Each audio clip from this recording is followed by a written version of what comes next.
Bagi yang mungkin ada pertanyaan dari materi-materi sebelumnya. Oke, sebelum kita mulai.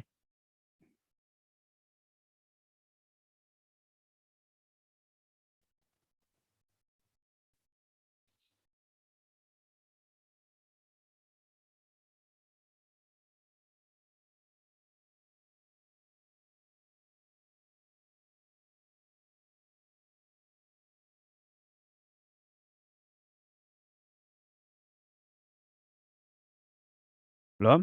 Oke, kita mulai ya. Jadi kita lanjutkan di materi tentang batang. Jadi tadi sudah disebutkan sebelumnya bahwa batang itu punya ciri khas. Ya. Ciri khasnya adalah terdapat nodus dan internodus. Itu dua ciri utama batang dan apapun bentuknya. Jadi batang itu seringkali mengalami modifikasi soalnya. Ya modifikasi batang itu sangat-sangat banyak. Oke. Nah, dan seringkali modifikasi tersebut tuh tidak memperlihatkan bahwa dia itu adalah batang. Maksudnya bukan tidak memperlihatkan. Uh, Seakan-akan morfologinya itu mirip banget dengan organ lain. Gitu. Ini ada batang yang mirip akar, ada batang yang mirip daun bahkan. Ya, tapi selama kita menganut bahwa oh pokoknya batang itu konsepnya adalah dia memiliki dua komponen yaitu nodus dan internodus. Ya, nodus itu nama lainnya itu buku, internodus itu nama lainnya ruas. Nah, apa itu nodus? Dia adalah tempat menempelnya daun. Nodus itu adalah tempat menempelnya daun dan biasanya umumnya dia memiliki tunas lateral. Oke, yang mana kalau tunas lateral ini dia tumbuh akan menghasilkan cabang. Gitu ya.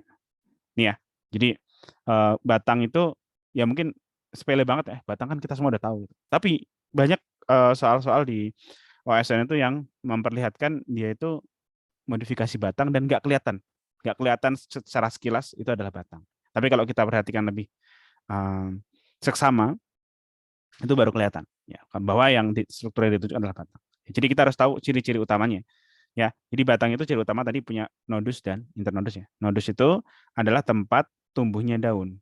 Ya, jadi daun itu duduknya itu di uh, nodus gitu. Nah, kemudian di bagian ketiak daun. Jadi kalau misalnya aku gambar secara sederhana ya, misalnya ini batang,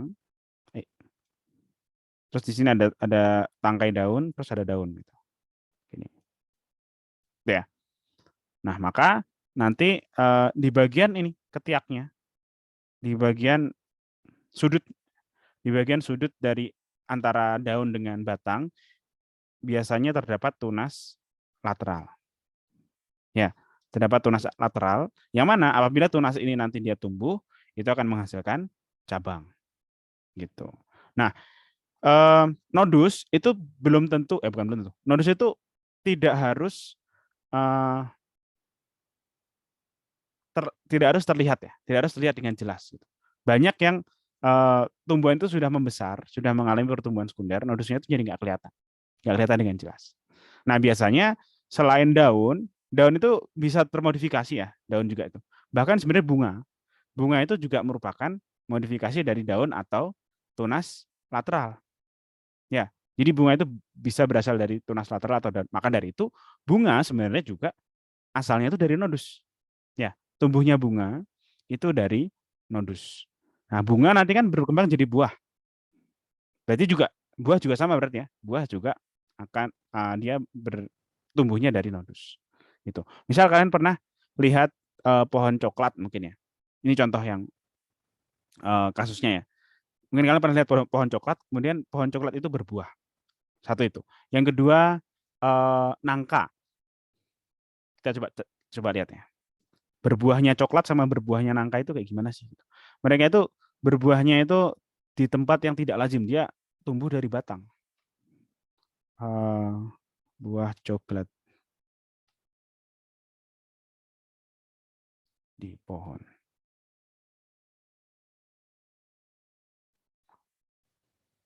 Nih, oke. Ini buah coklat ya. Ini puasa-puasa dikasih yang seger-seger ya. Nggak boleh ya. Ya ini, jadi buah coklat dia tumbuhnya bisa di batang pohon. Kok bisa?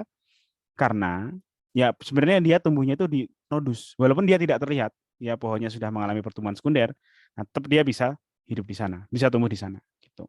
Ya, kemudian juga sama buah nangka juga seperti itu. Ya, buah nangka juga seringkali dia tumbuh dari pohon ya, dari pohon langsung gitu. Oke. Itu nih ya, dia tumbuh dari pohon. Nah, itu sebenarnya dia tumbuhnya dari tunas aksiler ya, tunas aksiler dan artinya dia tumbuhnya dari nodus gitu. Ya, jadi itu ya yang dimaksud sebagai batang itu adalah struktur dari tumbuhan yang punya nodus dan internodus gitu. Oke, ini ya, ini gambarnya. Nodus, kemudian internodus. Internodus itu adalah jarak ya, jarak antara dua nodus yang berurutan. Nah, kemudian di nodus tersebut seringkali terlihat adanya apa namanya tunas lateral. Ya. Oke, itu ya, itu morfologi batang ya. Ciri-cirinya sebenarnya cukup jelas, ada nodus dan internodus. Nah, kemudian anatominya. Nah, kalau anatominya juga ini bentuk yang mungkin sudah sangat familiar bagi teman-teman semua ya. Perbedaan batang dikotil dan monokotil. Nah, kalau pada dikotil, anatominya berkas pembuluhnya itu tersusun berdampingan ya, antara silem dan floem. Ya. Floem dan silem dia tersusun berdampingan dan tersusun melingkar. Ya. Ya, jadi ada susunannya itu teratur kalau pada dikotil. Kalau pada monokotil susunannya dia lebih tersebar. Nah, tetapi ada satu hal yang sama antara keduanya, antara berkas pembuluh dikotil dan monokotil, yaitu letak relatif floem dan silemnya. Jadi floem dan silem itu selalu berdekatan, dikotil maupun monokotil ya. Jadi kalau di monokotil itu, misal kita lihat satu berkas pembuluh ini ya, ini kalau diperbesar, ini setengahnya itu floem, kurang lebih setengahnya lagi silem. Ya, jadi mereka selalu berdekatan dari satu berkas pembuluh ini. Nah, persamaannya keduanya dikotil sama monokotil adalah itu ya. Jadi antara floem dan silem itu selalu berdekatan plus floem itu selalu terletak di sebelah luar. Ya. Tuh. Oke. Gitu ya. Kemudian kalau untuk bagian-bagian yang lain kurang lebih mirip, kurang lebih sama. Untuk anatomi batang ada epidermis, kemudian korteks, ya. Kemudian dia juga memiliki ampulur ya, bagian parenkim di tengah-tengahnya. Monokotil juga ada, cuma kalau di monokotil bagian empulur yang di tengah itu tidak ada batas yang jelas terhadap korteks. Jadi korteks dan empulurnya dia tidak ada batas yang jelas. Gitu. Jadi makanya kalau di tumbuhan monokotil batangnya itu ya simply dia disebut sebagai jaringan dasar aja gitu ya. Gitu. Oke.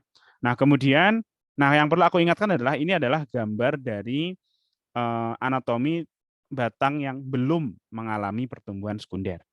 Jadi ini masih anatomi tumbuhan yang primer. Oke, belum ada kambium yang tumbuh.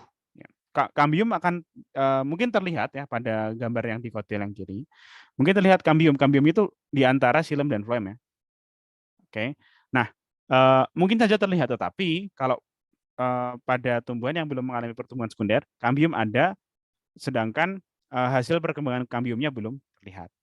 Gitu. Oke. Ini ya, itu mengenai anatominya. Nah, kemudian untuk pertumbuhan sekundernya mirip juga seperti akar ya, bahwa antara silem dan floem di tengahnya itu akan ada kambium, khusus pada tumbuhan dikotil ya. Jadi kalau pada batang yang belum mengalami pertumbuhan sekunder, biasanya kelihatan dia masih hijau batangnya. Ya. Nah, itu memang anatominya itu anatomi yang seringkali kita lihat ini.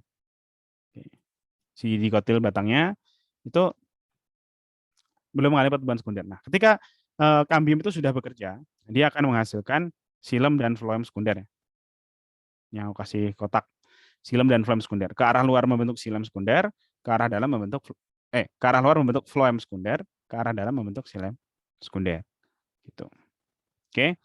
Gitu ya. Sehingga nanti ketika si tumbuhan itu dia sudah mengalami pertumbuhan sekunder yang sangat-sangat besar, tumbuhnya udah gede banget, maka nanti silem primer, silem yang pertama kali dibikin oleh prokambium, itu dia akan berada di bagian paling dalam. sedangkan floem berada di bagian paling luar.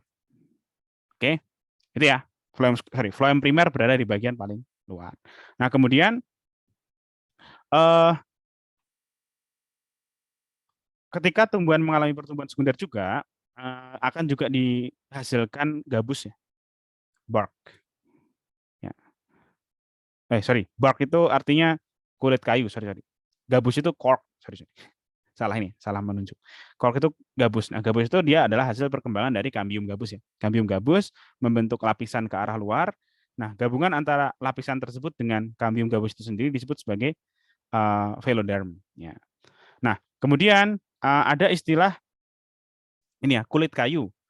Ya, kulit kayu itu adalah istilah yang digunakan untuk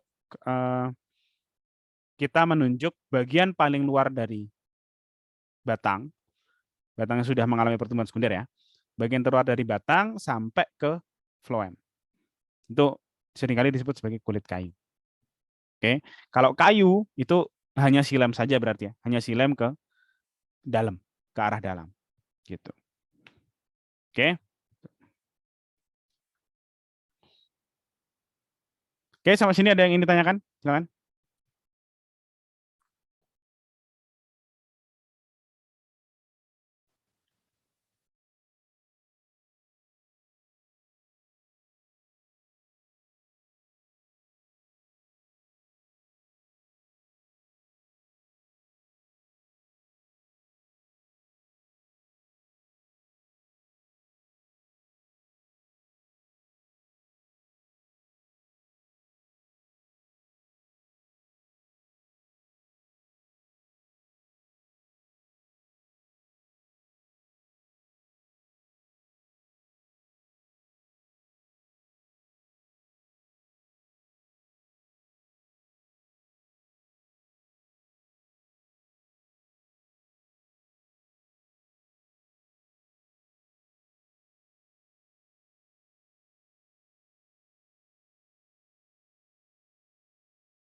Oke, kita lanjutkan ya.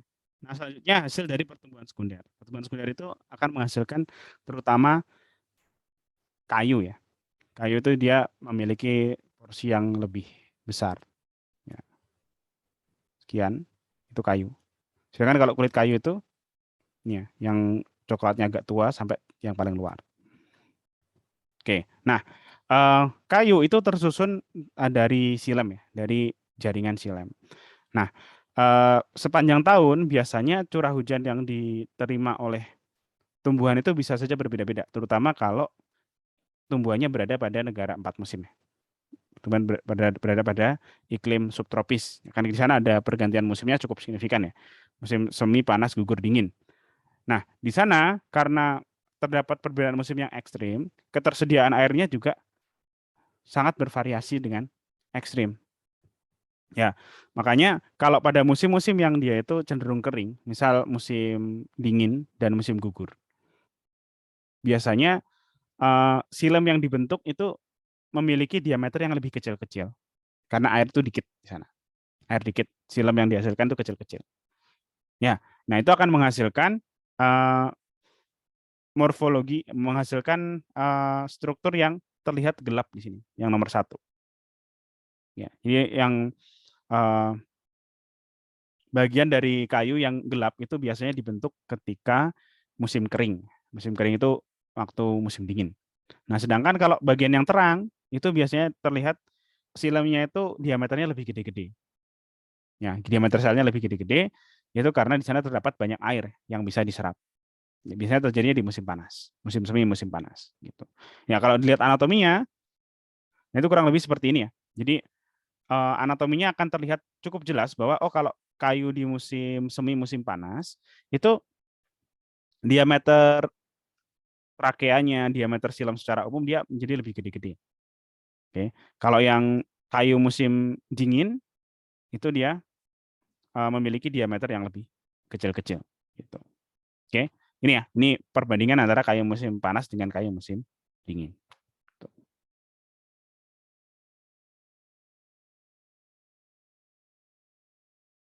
Oke ya, Gitu ya. Kemudian selanjutnya mengenai modifikasi batang. Ini ada sangat banyak sebenarnya modifikasi batang itu. Mulai dari rhizome, ya, rhizome yang nomor 1. Ya. Rhizome itu dia seringkali disebut sebagai rimpang ya, rimpang, dan dia memiliki bentuk yang mirip akar ya, bentuknya itu mirip akar. Ya, tapi sebenarnya dia adalah batang. Kenapa dia disebut batang? Karena kembali lagi ke ciri-cirinya. Ya, rhizome itu dia memiliki nodus dan internodus. Ya, oke, dia punya internodus, dia punya nodus. Jadi setiap garis-garis pada rhizome, misal pada kunyit, temulawak, jahe, satu garis itu dia menunjukkan satu nodus gitu. Ya.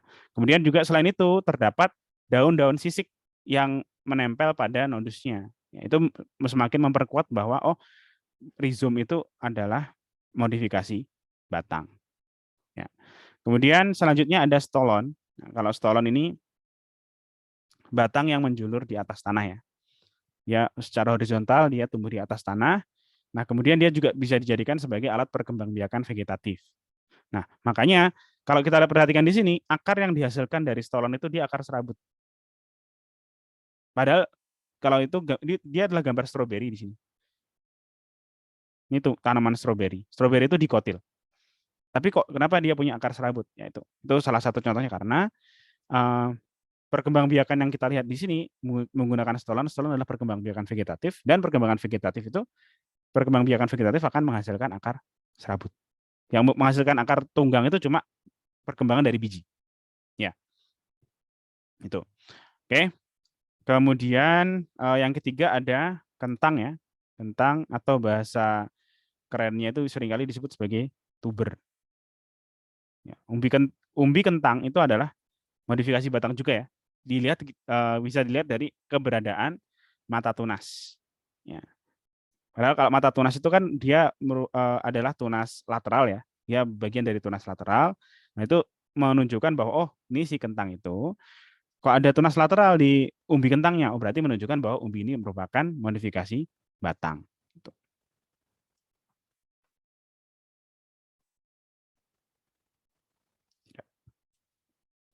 Oke, ini ada yang bertanya.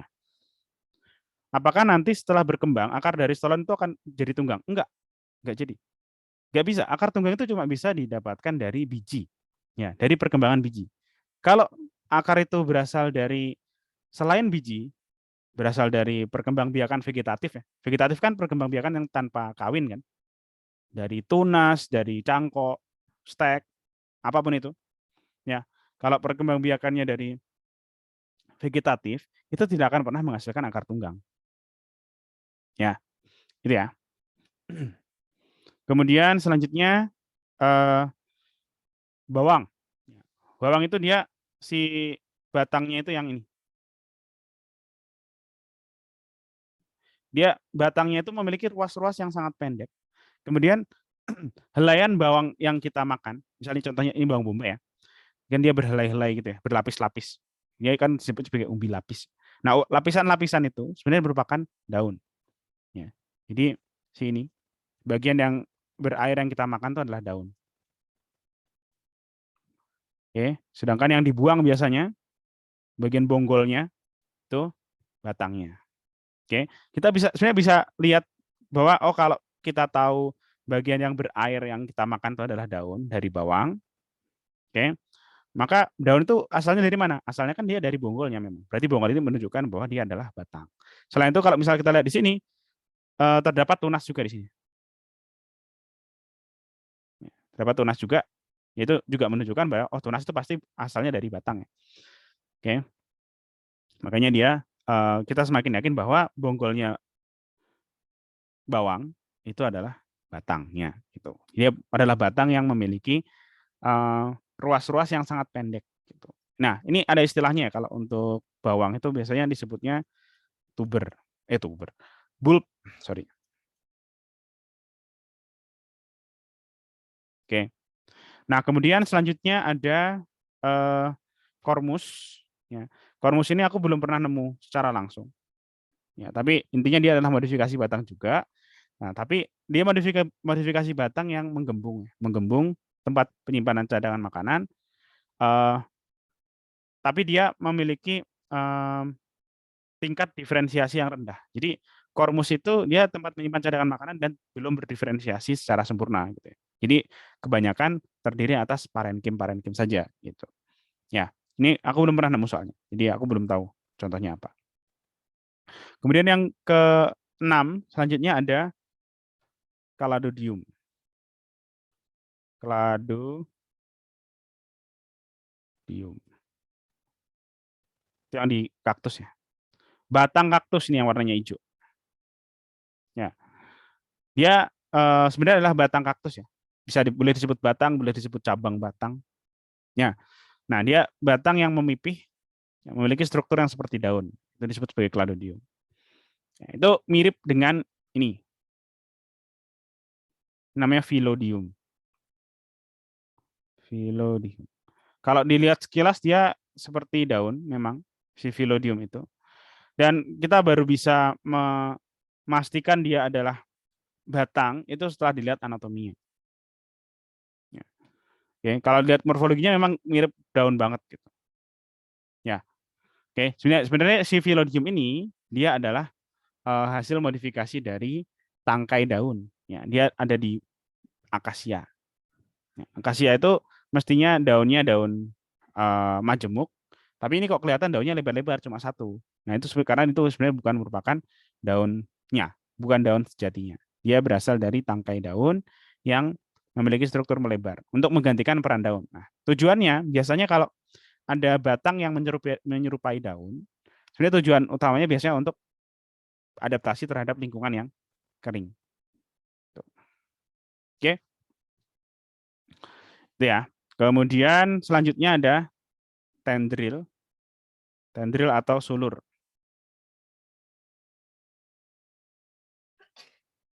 Ya, tendril atau sulur. Itu sebenarnya itu modifikasi gabungan dari batang dan daun ya, sulur itu. Ya, biasanya untuk membelit, ya, kemudian untuk tumbuh sehingga bisa mencengkram atau memanjat gitu ya.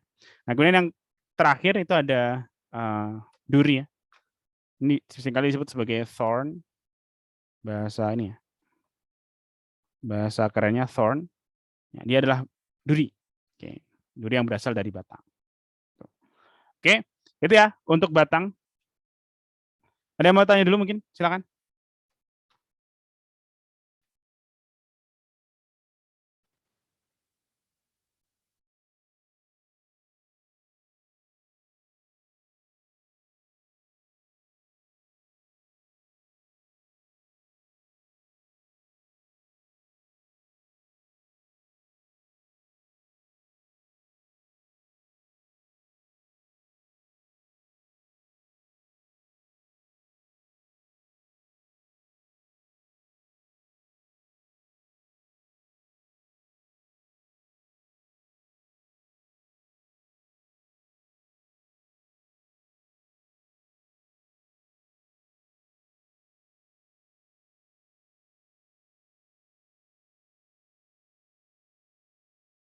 Kan, ada pertanyaan boleh.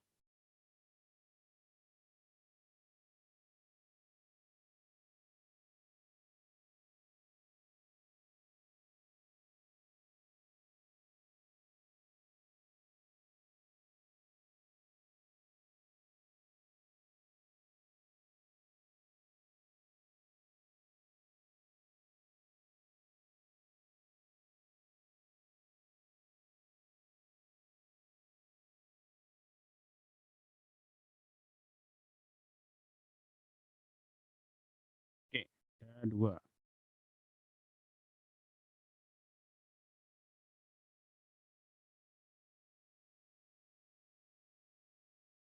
Oke, yang pertama, jadi semua batang yang termodifikasi menyerupai daun itu bentuk adaptasi dari lingkungan yang kering ya.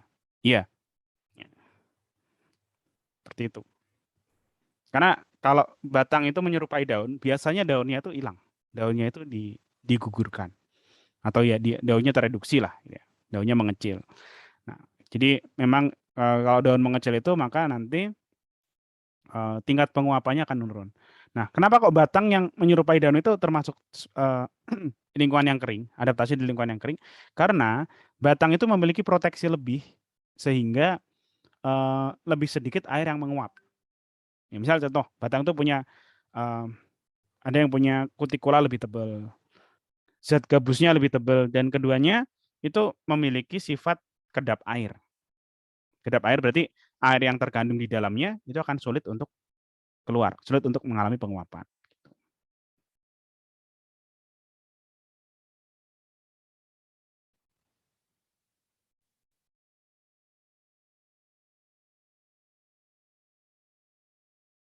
Oke, itu ya. Itu pertanyaannya, jawabannya. Kemudian selanjutnya,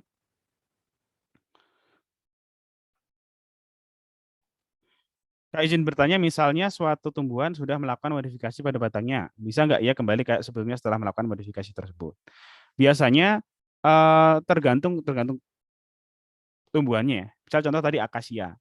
Akasia itu ketika dia masih juvenil, ketika dia masih benih baru berkecambah, akasia itu masih memiliki daun yang sebenarnya. Kita coba cek ya. Benih akasia.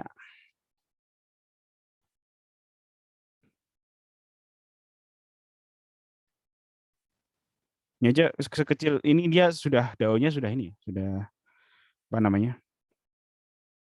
eh sudah merupakan phyllodyum.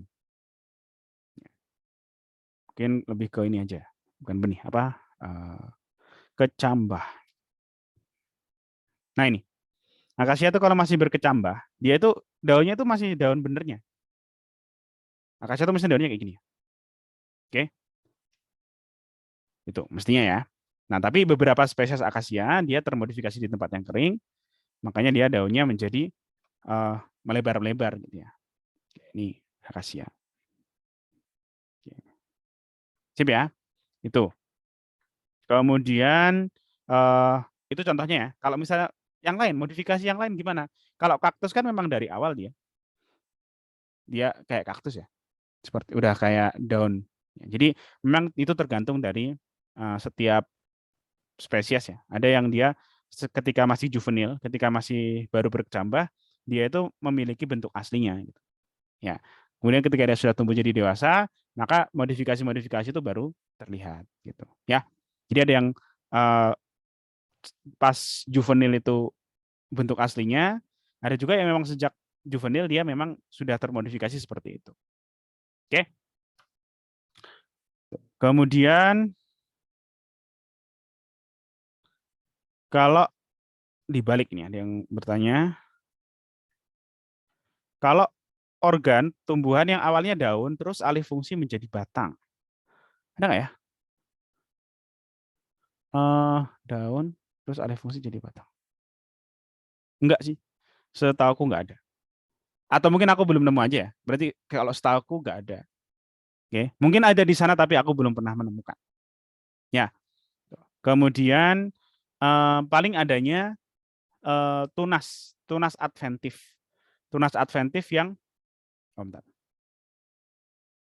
Tunas adventif yang eh, ternyata dia tumbuhnya nggak dari tunas lateral, tapi dari daun. Misal cocor bebek ya, tunas cocor bebek. Ya, ini cocor bebek itu salah satu pengecualian. Nah, dia memiliki tunas, tapi tunasnya itu tumbuhnya dari daun. Ya, ini disebut sebagai tunas adventif. Jadi kata-kata adventif itu bisa kita pakai kalau dia adalah suatu struktur yang tidak berkembang dari tempat semestinya. Misal tadi ya, akar adventif. Akar adventif itu, maksudnya akar itu dia adalah hasil perkembangan dari radikula, dari calon akar pada biji ya, radikula. Oke, jadi calon akar pada biji itu berkembang menjadi akar, radikula berkembang jadi akar. Nah, tapi itu pada tumbuhan monokotil kan kebanyakan tumbuh akar-akar adventif sehingga dia jadi akar serabut. Ya. Akar adventif itu dia asalnya dari macam-macam, kebanyakan dari pangkal batang. Gitu. Padahal itu uh, asal akar yang tidak lazim, makanya dia disebut sebagai tunas. Dia disebut sebagai akar adventif. Ini juga si tunasnya cocor bebek itu juga disebut sebagai tunas adventif karena dia tumbuhnya dari tempat yang tidak lazim, ya, yang tidak umum. Mestinya kalau yang namanya tunas itu tumbuhnya dari nodus, tapi dia tumbuhnya malah dari daun. Oke, ini pengecualian ya berarti. Oke, next. Silakan kalau ada pertanyaan. Nah, terus kalau stek daun seperti apa? Kalau stek daun itu yang ini ya, yang si cocor bebek. Ya. Berarti itu pengecualian tadi, pengecualian ya tadi jawabannya.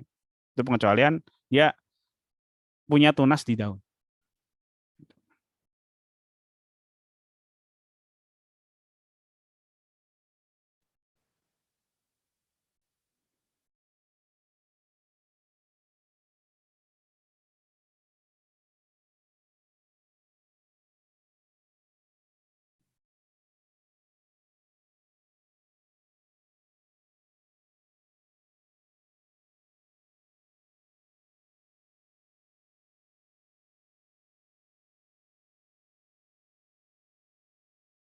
Oke, kita lanjutkan dulu ya.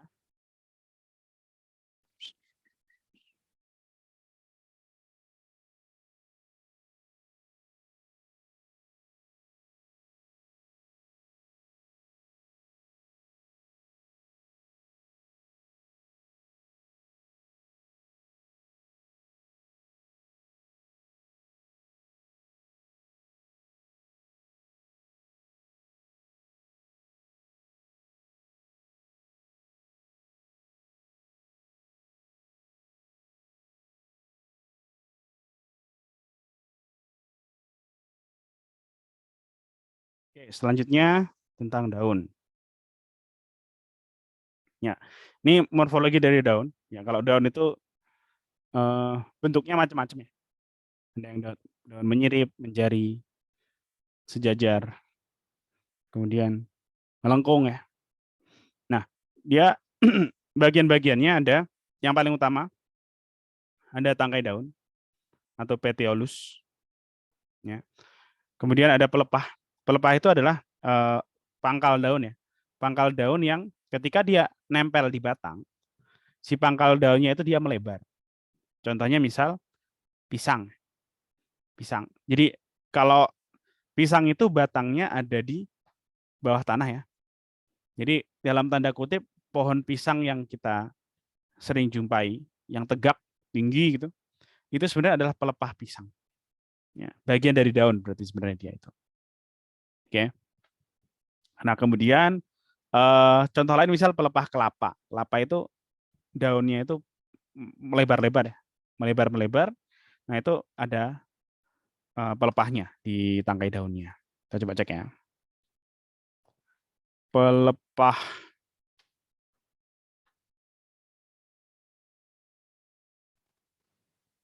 Nih ya, pelepah kelapa. Ya kelapa benar. Pelepah kelapa. Oke. Ya. Jadi biasanya pelepah itu adalah bagian dari tangkai daun yang memeluk batang, yang nempel di batang. Ya. Ada yang pelepah itu terlihat dengan jelas, ada yang dia tidak terlihat jelas, bahkan juga banyak dari tumbuhan yang nggak punya pelepah. Ya. Tapi kalau tangkai tangkai daun pasti punya.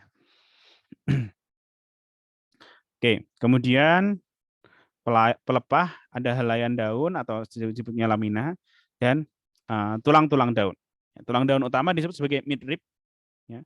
Kemudian juga dia ada vein, itu adalah tulang-tulang daun yang kecil-kecil. Gitu. Nah, di sini ada satu konsep penting yang harus kita ketahui dari daun. Jadi ada istilah daun tunggal sama daun majemuk. Daun tunggal sama daun majemuk itu secara keseluruhan dia disebut sebagai satu daun. Misalnya, kalau kita coba cek daun majemuk. Oke. Misalnya ini ya, putri malu. Dia daunnya disebut sebagai daun majemuk. Nah, pada putri malu nih, yang dimaksud daun itu segimana? Yang dimaksud daun dari putri malu itu adalah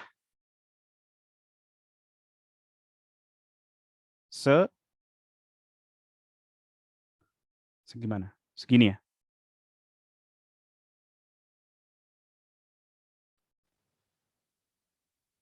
Nih ya, ini satu daun, satu kesatuan itu ya. Jadi dia memiliki sebenarnya daun putri malu itu dia tulang daunnya itu menjari. Cuma ya, setiap helaiannya itu dia bercabang-cabang lagi menjadi daun-daun yang lebih kecil. Ini disebut sebagai anak daun. Ya, jadi daun-daun kecil pada eh, pada daun majemuk itu disebut sebagai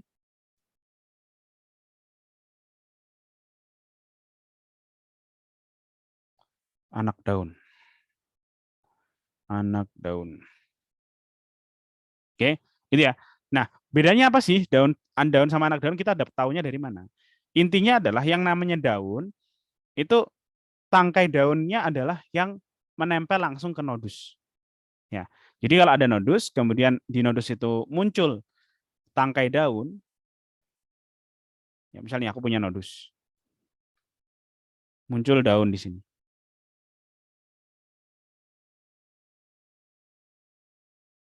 Ya.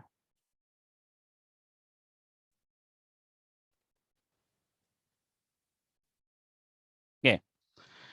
Nah, ini satu kesatuan ini disebut sebagai daun. Ini nodus ya. Ini nodus. Ini ada tunas aksilarnya misalnya. Oke, itu disebut sebagai daun. Terlepas dari walaupun dia bercabang-cabang banyak. Ya, jadi yang penting pokoknya kita me, memastikan bahwa oh kita di sini nemu ada nodus di sini ya, ini nodus, kemudian tumbuh tangkai daun, ya. Berarti lembaran yang ada di ujung dari tangkai daun tersebut ini disebut sebagai daun. Mau daunnya itu cuma 1 lembar, 2 lembar, 3 lembar, 10 lembar, satu kesatuan ini disebut sebagai daun. Nah kalau dalam satu kesatuan ini terdapat beberapa lembar, terdapat 2 lembar atau lebih, itu disebut sebagai daun majemuk. Nah, setiap lembarnya disebut sebagai anak daun. Oke, jadi ya ingat itu ya. Ini konsep yang penting gitu, karena pernah ditanyakan gitu. Ini daun tunggal atau daun majemuk, tapi kita tidak bisa menentukan dia tunggal atau majemuk karena nggak tahu yang namanya satu daun itu yang mana, yang namanya anak daun itu yang mana. Karena sama-sama bentuknya lembaran gitu. Ya, itu ya. Jadi jangan sampai kebalik-balik antara daun dengan anak daun. Tuh. Nah, kemudian anatominya ini juga sudah sangat-sangat populer anatomi daun itu, mulai dari epidermis atas, palisade, sponge, oke. Kemudian ada epidermis bawah dan juga ada berkas pembuluh. Itu mestinya tidak masalah.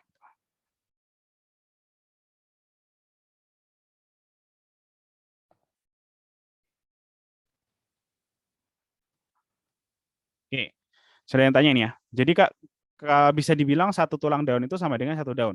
Oh, bukan satu tulang daun ya, satu tangkai daun. Satu tangkai daun itu sama dengan satu daun. Ya. Tuh. Oke, kemudian perbedaan antara anatomi daun dikotil dan monokotil. Biasanya perbedaannya ada di mana? Di mesofilnya ya, di jaringan mesofilnya, jaringan pengisi daunnya. Biasanya kalau monokotil, mesofilnya itu terdiri atas jaringan sponge. Kalau dikotil, mesofilnya itu lengkap biasanya.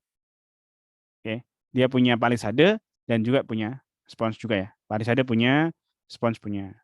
Nah, kemudian selain itu, tumbuhan dikotil itu biasanya memiliki struktur jaringan pembuluh yang apa ya? Yang memanjang. Jadi kalau kita bayangkan, yang namanya daun dikotil itu kan biasanya daunnya misal menyirip ya. Daunnya menyirip. Nah, kemudian daunnya itu dipotong melintang. Oke. Nah, maka nanti tulang daun yang pinggir, nih ya, tulang daun yang pinggir itu akan terlihat dia terpotongnya itu miring. Ya, jadi kalau ada tulang daun, misalnya tulang daun ya, terus dipotong miring kayak gini. Nah, itu akan terlihat penampangnya itu lonjong. Jadi mirip kalau Kalian bayangkan, kalian punya terong atau wortel gitu, kalian potongnya itu miring-miring. Nanti kan terlihat permukaan penampangnya kan menjadi lonjong ya, tidak bulat gitu. Ya sama seperti tulang daun yang menyirip ketika dia potong melintang relatif terhadap midribnya, maka tulang daun yang cabang-cabangnya kan dia itu miring ya, cabang-cabangnya itu miring. Itu akan terlihat memiliki penampang yang lonjong ya. Penampang berkas pembuluhnya itu lonjong. Oke, ini ya. Kalau monokotil, penampangnya itu selalu lingkaran. Karena tulang daunnya sejajar. Ya, kalau monokotil kan tulang daunnya sejajar. Kalau kita potong melintang, nanti akan terlihat setiap tulang daunnya itu penampangnya lingkaran. Gitu. Ya, kita bisa lihat dari situ juga ya untuk perbedaan antara dikotil dengan monokotil. Oke, itu. Kemudian ada pertanyaan sampai sini? Silakan.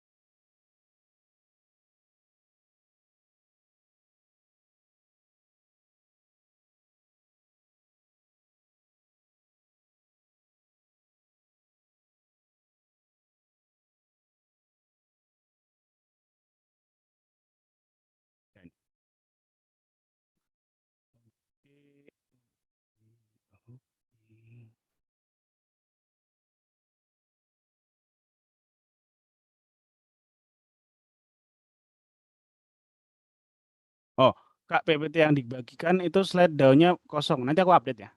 Aku update sekarang aja ya, biar nggak lupa. Aduh, bentar. Yang lain mungkin silakan bertanya. Aku sambil update PPT ya. Nanti kalau aku tunda nanti lupa biasanya. Bentar. Aku lihatnya itu di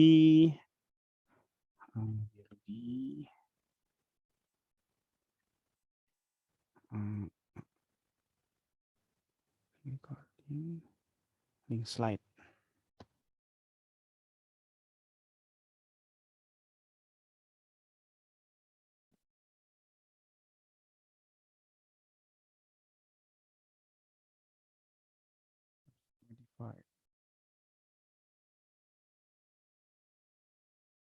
Oh, hari ini. Oke.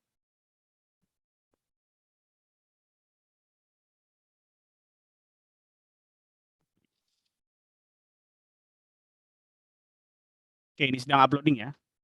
Ya, nanti bisa dicek biar bisa langsung dilihat. Terus silakan kalau ada pertanyaan.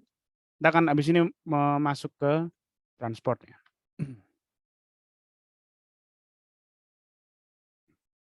Oke.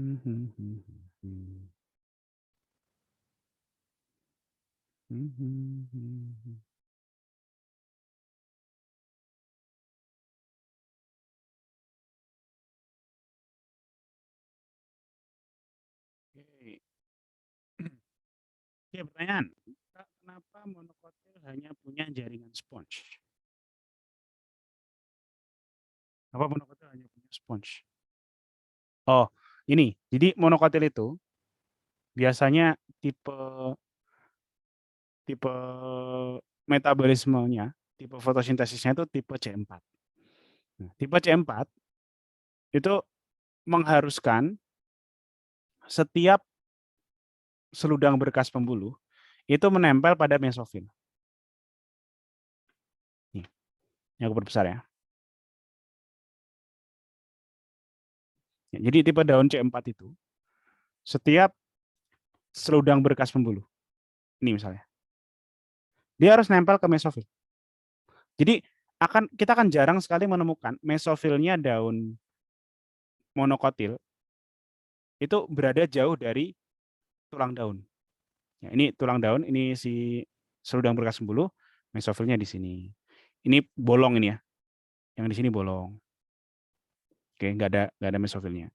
Oke, jadi Sebenarnya anatomi yang dia itu terdiri atas spons saja, itu memungkinkan supaya setiap selnya itu bisa berhubungan dengan seludang berkas pembuluh. Ini sel yang baru, ini seludang berkas pembuluh. Ini sel yang lain, seludang berkas pembuluh gitu. Jadi selalu berdampingan. Tapi kalau palisade, kita bisa juga lihat di kotil itu densitas atau kepadatan berkas pembuluhnya itu kan jarang ya. Beda sama monokotil. Monokotil berkas pembuluhnya itu rapat-rapat. Karena tadi dia pengen setiap mesofilnya itu bisa menempel langsung dengan seludang berkas pembuluh. Tapi kalau di kotil enggak. Makanya di kotil itu masih memungkinkan dia memiliki palisade. Karena gini, kalau dari kecepatan fotosintesis, palisade menang. Karena dia klorofilnya lebih banyak. Klorofil lebih banyak, selnya lebih padat. Tapi kalau dari efisiensi apa namanya? Bukan efisiensi. Kalau dari kecocokan terhadap metabolisme C4, maka spons itu lebih bagus. Spons itu lebih cocok dengan C4 gitu. Karena tadi C4 itu mengharuskan setiap sel mesofilnya itu berhubungan dengan seludang berkas pembuluh.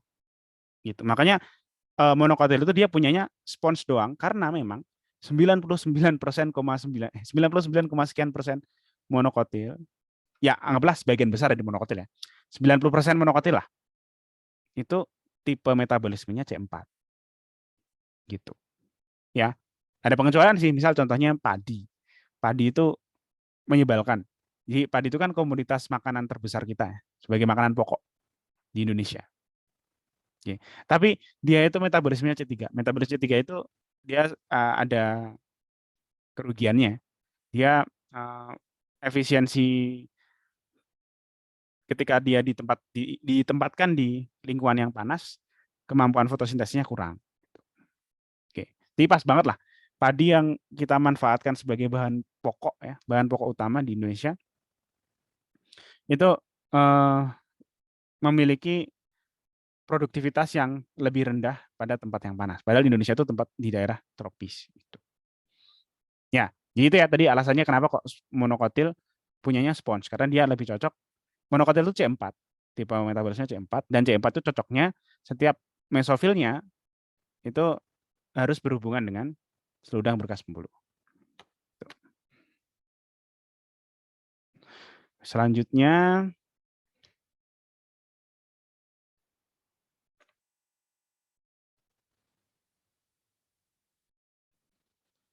misal pada tumbuhan padi jagung yang daunnya sejajar, terus kalau kita lihat raba-raba ada serat yang terasa sejajar juga mengikuti tulang daunnya. Itu namanya apa, Kak? Vein juga kah?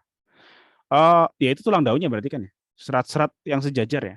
Itu tulang-tulang daun kecil-kecilnya berarti. Ya,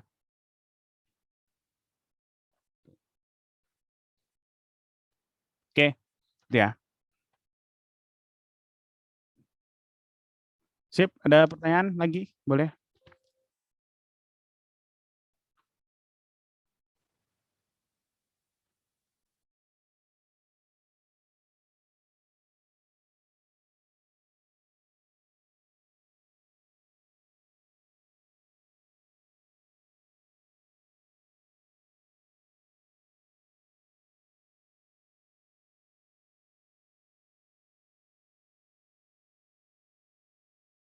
Ya. Berarti sudah tidak ada. Kita akan lanjut ya. Ini sudah di-update ya untuk slide-nya. Sudah ada?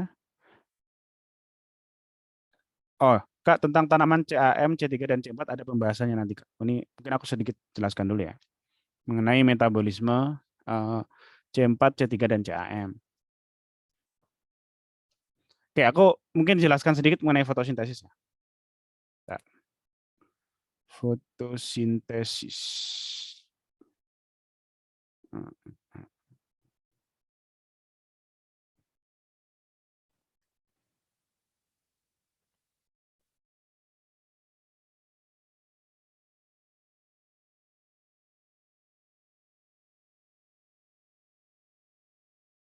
Secara garis besar aja ya fotosintesisnya. Jadi gini, fotosintesis itu merupakan reaksi kebalikan terhadap dibandingkan dengan respirasi seluler ya. Nah, jadi kalau kemarin respirasi seluler itu tujuan utamanya adalah kita mengambil energi, kita memanen energi dari gula Nah, kita panennya itu dalam bentuk elektron, energinya itu di elektron. Gula di elektron yang ada di gula kita ambil semua, kita kasih ke NADH. Ya. Nah, kemudian di NADH ini elektronnya dipakai untuk bikin ATP. Nah, ini dibalik. Oke. Nah, oh ya, kemudian juga di respirasi seluler, mungkin kita coba review yang kemarin ya. Respirasi seluler dengan fotosintesis. Karena memang ini respirasi seluler dan fotosintesis itu saling berkebalikan ya. Reaksi kimianya kurang lebih berkebalikan.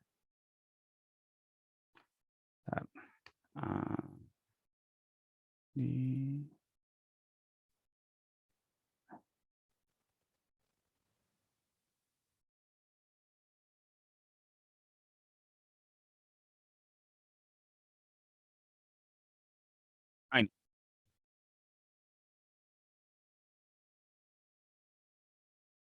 Oke, ini ya, ini catatan kita beberapa hari yang lalu. Ya, jadi yang namanya respirasi seluler itu gula itu kita ekstrak elektronnya sehingga gula berubah jadi karbon dioksida. Nah, ini elektronnya itu kita titipkan dulu ke NAD+ sehingga dia menjadi NADH. Nah, NADH nanti elektronnya itu kita ambil. Kita ambil kemudian energi yang terkandung di elektron itu kita jadikan ATP. Nah, sedangkan elektron yang sudah kebuang tadi itu harus kita ya elektron yang tadi sudah diambil itu harus dibuang pada akhirnya. Ya, jadi karena nggak boleh elektron itu dia melayang-layang bebas banyak tuh nggak boleh. Kayak karena dia ya tadi energinya tinggi ya, dia harus dibuang ke molekul lain, yaitu molekul yang dibuang itu ternyata adalah oksigen. Jadi elektron dikasihin ke oksigen, oksigen berubah jadi air. Nah, ini kalau reaksi respirasi seluler ya. Untuk pembanding aku screenshot dulu.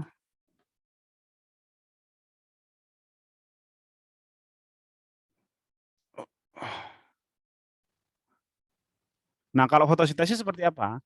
Kalau fotosintesis itu kebalikannya. Ya, kebalikannya.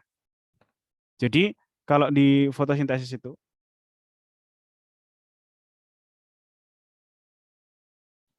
yang kita lakukan, yang dilakukan tumbuhan itu adalah air itu elektronnya diambil sehingga dihasilkan oksigen. Ya, tapi ini berkebalikan kalau pada respirasi seluler elektron dikasih ke oksigen dijadiin air itu reaksi yang nggak perlu energi, dia malah melepaskan energi. Tapi air itu ketika elektronnya kita ambil terus kita jadikan oksigen itu perlu energi tinggi, perlu energi yang kita perlu memasukkan energi di sini. Yang mana ini energinya berasal dari cahaya matahari.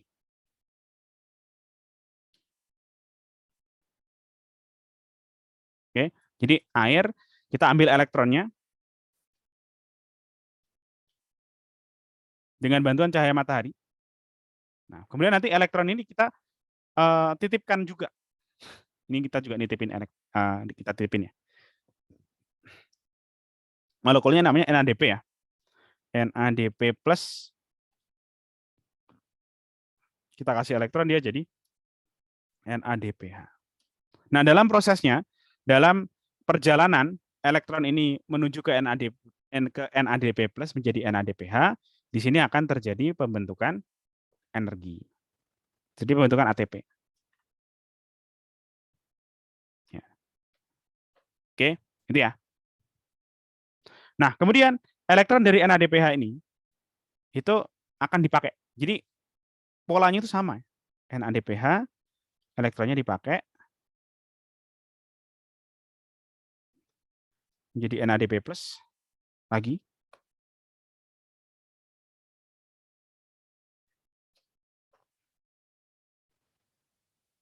Hmm.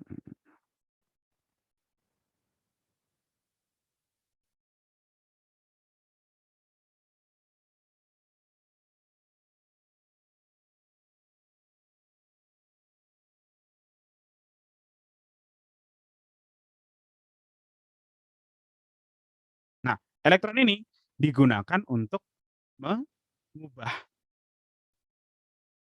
balikannya, mengubah CO2 menjadi gula. Ya, jadi dibalik. Kalau respirasi seluler, gula diubah jadi CO2 ngasilin elektron. Elektron dititipin ke NADH. NADH itu elektronnya nanti akan dikasihin ke oksigen sehingga jadi air dan akan menghasilkan ATP. Jadi reaksinya sebenarnya sama, cuma dibalik aja. Ya. Nah, dari sini muncullah step-step pada fotosintesis, yaitu yang pertama, oke, yang tahap pertama ini itu disebut sebagai reaksi terang. Reaksi terang. Sedangkan tahap yang kedua itu disebut sebagai reaksi gelap.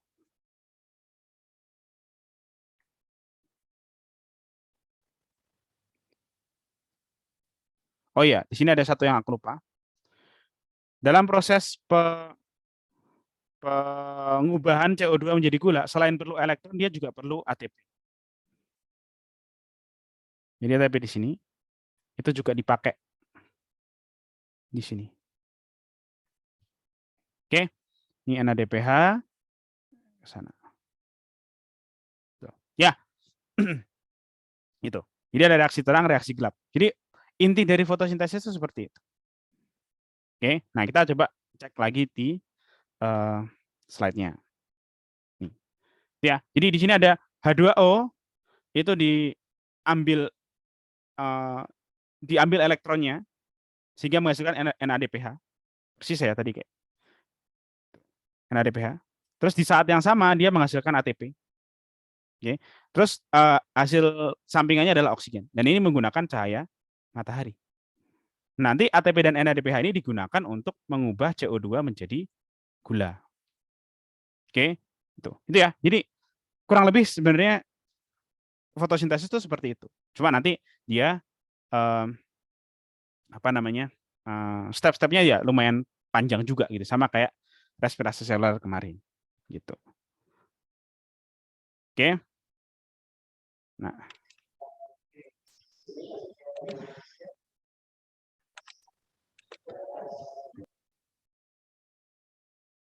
Ya, ini kemudian reaksi terangnya.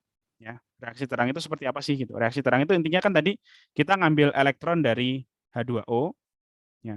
Ngambil elektron dari H2O, kita kasih ke NADPH dan menghasilkan ATP. Ya, intinya seperti itu doang ya. Nah, nanti prosesnya seperti ini.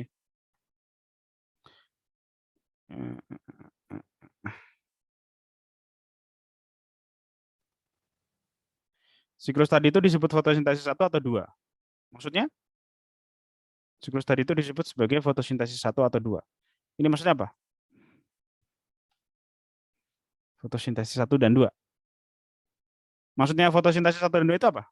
Aku kurang tahu maksudnya apa. Ya. Jadi tolong diperjelas dulu. Kemudian yang pertanyaan kedua, NADP+ yang di reaksi gelap itu dikemanakan ya? Dia akan dipakai untuk bikin NADPH lagi.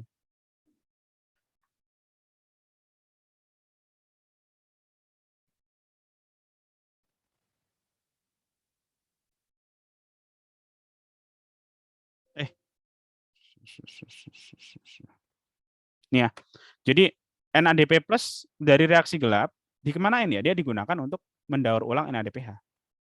Ya, untuk itu ya. Fotosistem 1-2 itu dua-duanya ya. Fotosistem 1 dan 2 yang siklus ini ya, yang light reaction ini dia melibatkan fotosistem 1. Ini makanya aku jelaskan dulu ya. Jadi yang terjadi itu adalah sebenarnya jadi pada kloroplas. Mana gambar kloroplas? Ini ya. Gambar kloroplas. Nah, kloroplas itu kan dia memiliki membran tilakoid. Ya. Nah, ini si membran tilakoid itu ketika kita berbesar, ternyata dia memiliki banyak protein. Nih ya, ini membran tilakoid. Dia memiliki suatu jenis protein, ya. Dan protein ini dia di dalamnya terdapat klorofil. Nah, ini disebut sebagai fotosistem. Ya, jadi ada protein yang warna ungu, terus ada klorofilnya yang warna hijau-hijau. Nah, terus tambah satu lagi, yaitu reaction center. Itu dia protein lain ya. Reaction center itu adalah protein lain. Oke, itu dan satu kesatuannya itu disebut sebagai fotosistem. Nah, fotosistem itu ada dua macam. Ada fotosistem 2 dan fotosistem 1. Oke. Ini ya, jadi ada dua macam fotosistem yang harus bekerja sama untuk melaksanakan reaksi terang. Tadi ya, reaksi terang kan intinya kita ngambil elektron dari H2O, kita kasih ke NADPH. Nah, itu jalannya itu panjang. Perlu fotosistem 2 dan perlu fotosistem 1. Nah, caranya gimana? Jadi awalnya sebenarnya terjadi transfer energi dulu, cahaya itu mengenai klorofil. Ya, cahaya itu mengenai klorofil. Kemudian energi cahaya yang diterima klorofil itu dia disalurkan ke klorofil-klorofil yang ada di sekitarnya. Ya, disalurkan di loncat-loncat gitu ya energinya. Disalurkan ke estafet lah ya. Kayak estafet energi dari satu klorofil ke klorofil sampingnya sampai klorofil itu energinya itu bisa disampaikan ke klorofil pusat reaksi. Ya, ini ada satu klorofil khusus, dia dari tipe klorofil A. Ya, nah dia bentuknya dimer, ada dua klorofil yang nempel jadi satu, dan dia memerlukan energi yang setara dengan panjang gelombang 680 nanometer. Ya, jadi cahaya itu kan dia adalah sebentuk energi ya. Nah, energi cahaya itu beda-beda kandungan energinya. Ya, tergantung dari panjang gelombang. Kalau panjang gelombangnya itu kecil, pendek, kalau panjang gelombangnya itu pendek, energinya itu besar.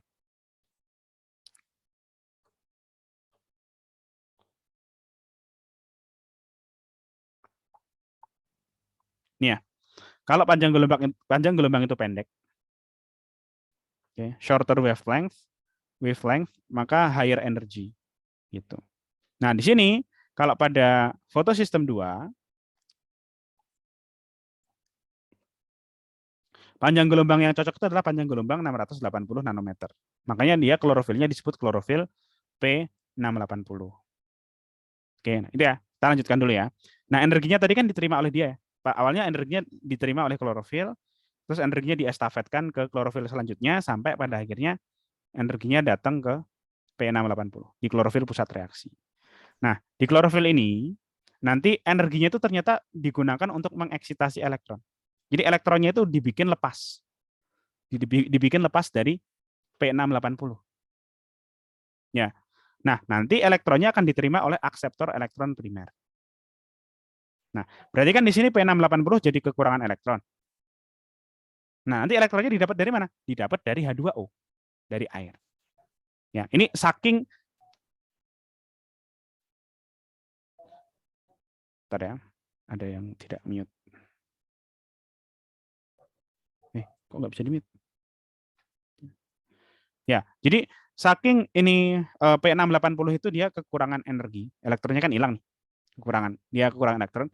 Nah, ternyata dia bisa memecah, mengambil elektron dari H2O berkat kekurangan energi tadi. Ya, di elektron disumbangkan oleh H2O ke P680 sehingga P680 elektronnya kembali utuh lagi jumlahnya. Nah, kemudian dari akseptor elektron primer, nah ini elektron itu akan dilewatkan ke berbagai macam protein, yaitu rantai transport elektron. Ya. Kalau rantai transport elektron kan dia menghasilkan ATP ya, sama seperti respirasi seluler. ATP dihasilkan di sini. Nah, kemudian, elektron ini nanti disumbangkan ke fotosistem 1. Ya.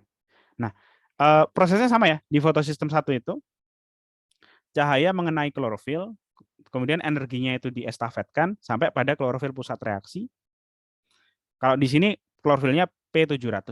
Ini artinya dia sensitif terhadap cahaya dengan panjang gelombang 700 nanometer. Oke. Nah, kemudian sama prosesnya, elektronnya akan tereksitasi, elektronnya akan lepas, diterima oleh akseptor elektron primer juga. Nah, ini elektron yang lepas kekosongan elektron didapatkan dari elektron dari fotosistem 2. Ya, jadi di sini tidak perlu memecah air lagi. Nah, kemudian elektron yang tadinya diterima oleh akseptor elektron primer itu baru dia bisa dikasihin ke NADP+. NADP+ diubah jadi NADPH. Jadi sebenarnya perjalanan dari H2O sampai NADPH itu panjang. Ya, dari fotosistem 2, kemudian ke rantai transfer elektron, kemudian ke fotosistem 1. Baru bisa sampai ke NADPH. Gitu. Ya, jadi satu proses ini tadi yang ditanyakan, ya, yang ditanyakan di satu proses ini mulai dari H2O, elektron dari H2O sehingga bisa dihasilkan NADPH dan ATP itu melalui kedua fotosistem. Ya, jadi nggak cuma fotosistem 1 atau 2 saja. Oke, itu ya. Ini reaksi terang ya. Jadi di sini kita bisa simpulkan bahwa reaksi terang itu akan menghasilkan dua jenis zat ya, ATP dan NADPH.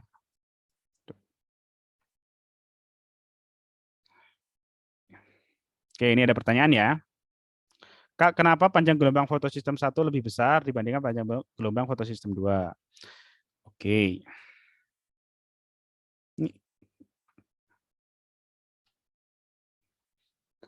Kenapa panjang gelombang fotosistem 1 lebih besar daripada fotosistem 2? Nah, itu karena itu nature-nya klorofilnya. Ya, jadi klorofil di fotosistem 1 dan klorofil di fotosistem 2 itu sebenarnya mirip. Dia sama-sama klorofil A. Ya. Klorofil A dia CH3. Sama-sama klorofilnya sebenarnya sama-sama aja klorofil A. Cuma klorofil ini kan dia tadi itu tertanam pada protein. Ya. Klorofil itu kan dia tertanam pada protein. Nah, interaksinya dengan protein itu menyebabkan dia sensitif terhadap panjang gelombang cahaya yang berbeda-beda. Ya, jadi setiap molekul klorofil itu kalau dia berinteraksi dengan protein yang berbeda, kalau dia nempel pada protein yang berbeda, maka panjang gelombang yang bisa diterimanya itu juga beda. Ya, makanya dia beda ya antara fotosistem 1 sama fotosistem 2. Kalau mana yang lebih tinggi, mana yang lebih besar ya tergantung dari nature-nya ya, tergantung dari karakteristik internal dari klorofil dan proteinnya gitu. Oke, itu sama aja kayak gini loh. Misalnya ada kalian membandingkan diri kalian dengan teman gitu ya. Misal aku punya temanku suka warna hijau, aku suka warna biru. Kenapa kok kayak gitu? Ya kan memang kesukaan internal di kita sendiri gitu. Jadi karakteristik internal memang temanku suka warna hijau, aku suka warna biru. Sama juga tadi ya, si klorofil pusat reaksi. Kenapa kok dia si fotosistem 2 itu sensitifnya terhadap panjang gelombang 680? Ya karena memang dari molekul klorofil plus proteinnya ketika mereka berinteraksi, ketika dia nempel, memang panjang gelombang yang paling efektif diserap adalah panjang gelombang itu, gitu. Ya, dan seterusnya. Kemudian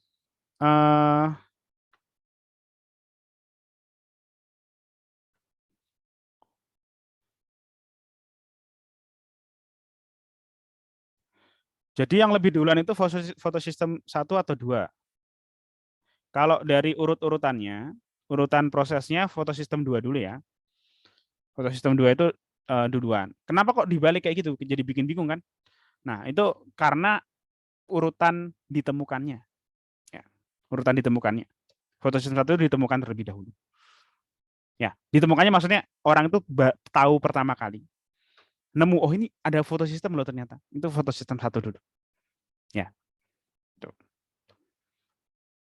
Kemudian, Kak, di soal banyak soal tentang ikatan asam amino. Cara menentukannya gimana? Itu soal yang mana?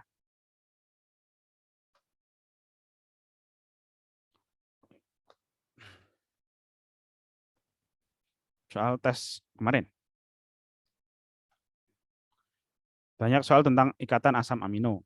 Ini yang gini sih. Kita tidak perlu fokus ke asam aminonya. Kita perlu fokusnya, kalau itu ya, pertanyaan tentang itu. Kita fokus cukup di interaksi kimianya saja. Ya. Jadi kemarin kan kita sudah belajar kalau ada interaksi hidrogen kan. Interaksi hidrogen itu antara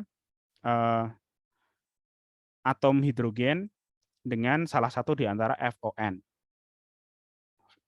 Fluoride, oksigen, atau nitrogen. Ini interaksi hidrogen. Jadi kalau kalian punya atom, kalian punya molekul, 2 molekul, terus 1 molekul punya hidrogen, 1 molekul punya FO atau N, dia akan bisa menghasilkan interaksi hidrogen. Kemudian kalau interaksi van der Waals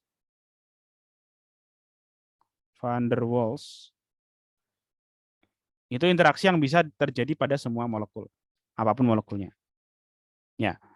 Kemudian ionik, sama yang terakhir ionik. Kalau interaksi ionik ya, ini sebenarnya mestinya sudah kalian pelajari di kimia ya, di pelajaran kimia kelas 10 sudah ada. Interaksi ionik itu apa? Interaksi antara muatan positif dan muatan negatif. Ya kita tinggal aplikasikan saja. Dengan dasar ini, ada interaksi hidrogen, interaksi van der Waals. Van der Waals itu juga disebut sebagai interaksi hidrofobik. Interaksi hidrofobik. Berarti dia secara dominan adanya di molekul-molekul hidrofobik ya, atau molekul nonpolar. Ya udah kita tinggal cocokkan saja. Gitu. Ya.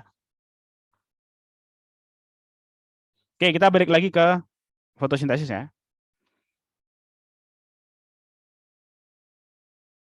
Bentar. Ini siapa yang tanya?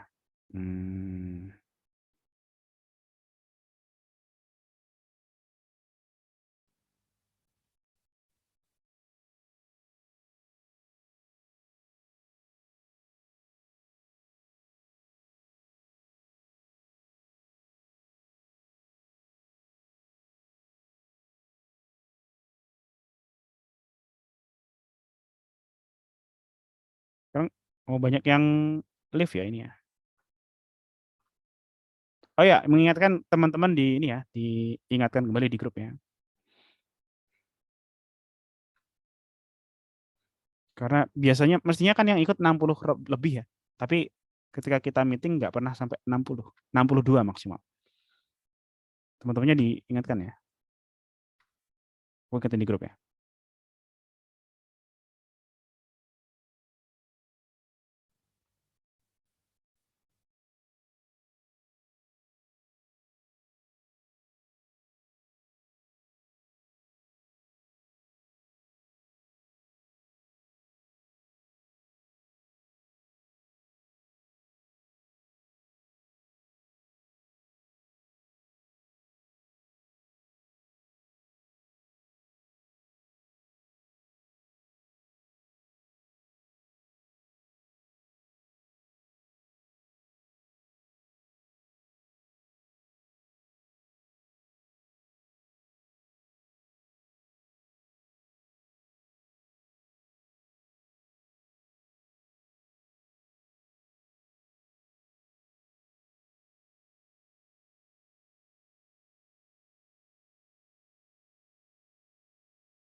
Oke, pertanyaan selanjutnya.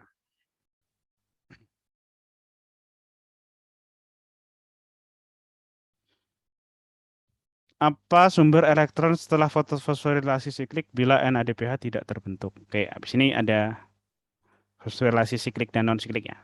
Kita coba bahas ya. Jadi sumber elektron kalau untuk fosforilasi siklik itu dari mana? Gitu ya. Tadi pertanyaannya kurang lebih seperti itu ya. Elektronnya itu dia tidak pernah kemana-mana. Ya, jadi kalau pada fosforilasi siklik itu bukan fosforilasi siklik ya, aliran elektron siklik. Aliran elektron siklik itu dia tidak tidak akan mencapai NADPH. Ya, jadi kenapa kok bisa aliran elektron siklik ini dia terjadi? Alasannya gini. Kalau misalnya siang hari, cahaya kan banyak. Kalau cahaya banyak, maka elektron itu kan akan banyak dihasilkan, ya. Elektron banyak dihasilkan, banyak tereksitasi, sehingga elektron tersebut itu akan disampaikan ke NADPH semua. Ya, NADPH udah jadi semua nih. Kita bayangkan bahwa di dalam sel jumlah NADP+ itu dia terbatas. Oke, kan untuk bikin NADPH kan perlu NADP. Jumlah NADP-nya terbatas. Pas siang-siang elektron yang dihasilkan kebanyakan. Berarti nanti ada suatu titik di mana, ada suatu saat di mana NADP ini habis. Ya, udah jadi NADPH semua. Berarti kan nanti elektron akan numpuk nih, akan numpuk di FD, numpuk di protein ferredoxin. Nah, ini ferredoxin itu juga elektronnya numpuk di sini, dia mau nggak mau elektronnya itu harus cepet-cepet dikasihin ke molekul lain juga. Gitu. Nah, karena NADP+ itu udah nggak ada, maka ternyata ferredoxin itu dia bisa memberikan elektronnya ke kompleks sitokrom. Jadi elektronnya balik lagi. Ya, ferredoxin elektronnya balik lagi ke sitokrom, kemudian elektronnya diterima oleh fotosistem 1, elektronnya tereksitasi, elektronnya diterima oleh ferredoxin lagi, dan seterusnya. Itu terus-menerus terjadi sehingga nanti yang terjadi adalah perolehan ATP menjadi lebih banyak gitu. Tapi NADPH-nya tetap. Gitu ya. Jadi aliran elektron siklik itu terjadinya karena NADPH itu udah mentok jumlahnya. NADP+ udah habis. Nah, ini nanti elektronnya mau dikasih ke siapa? Nah, makanya bisanya dia cuma muterin aja elektronnya, tapi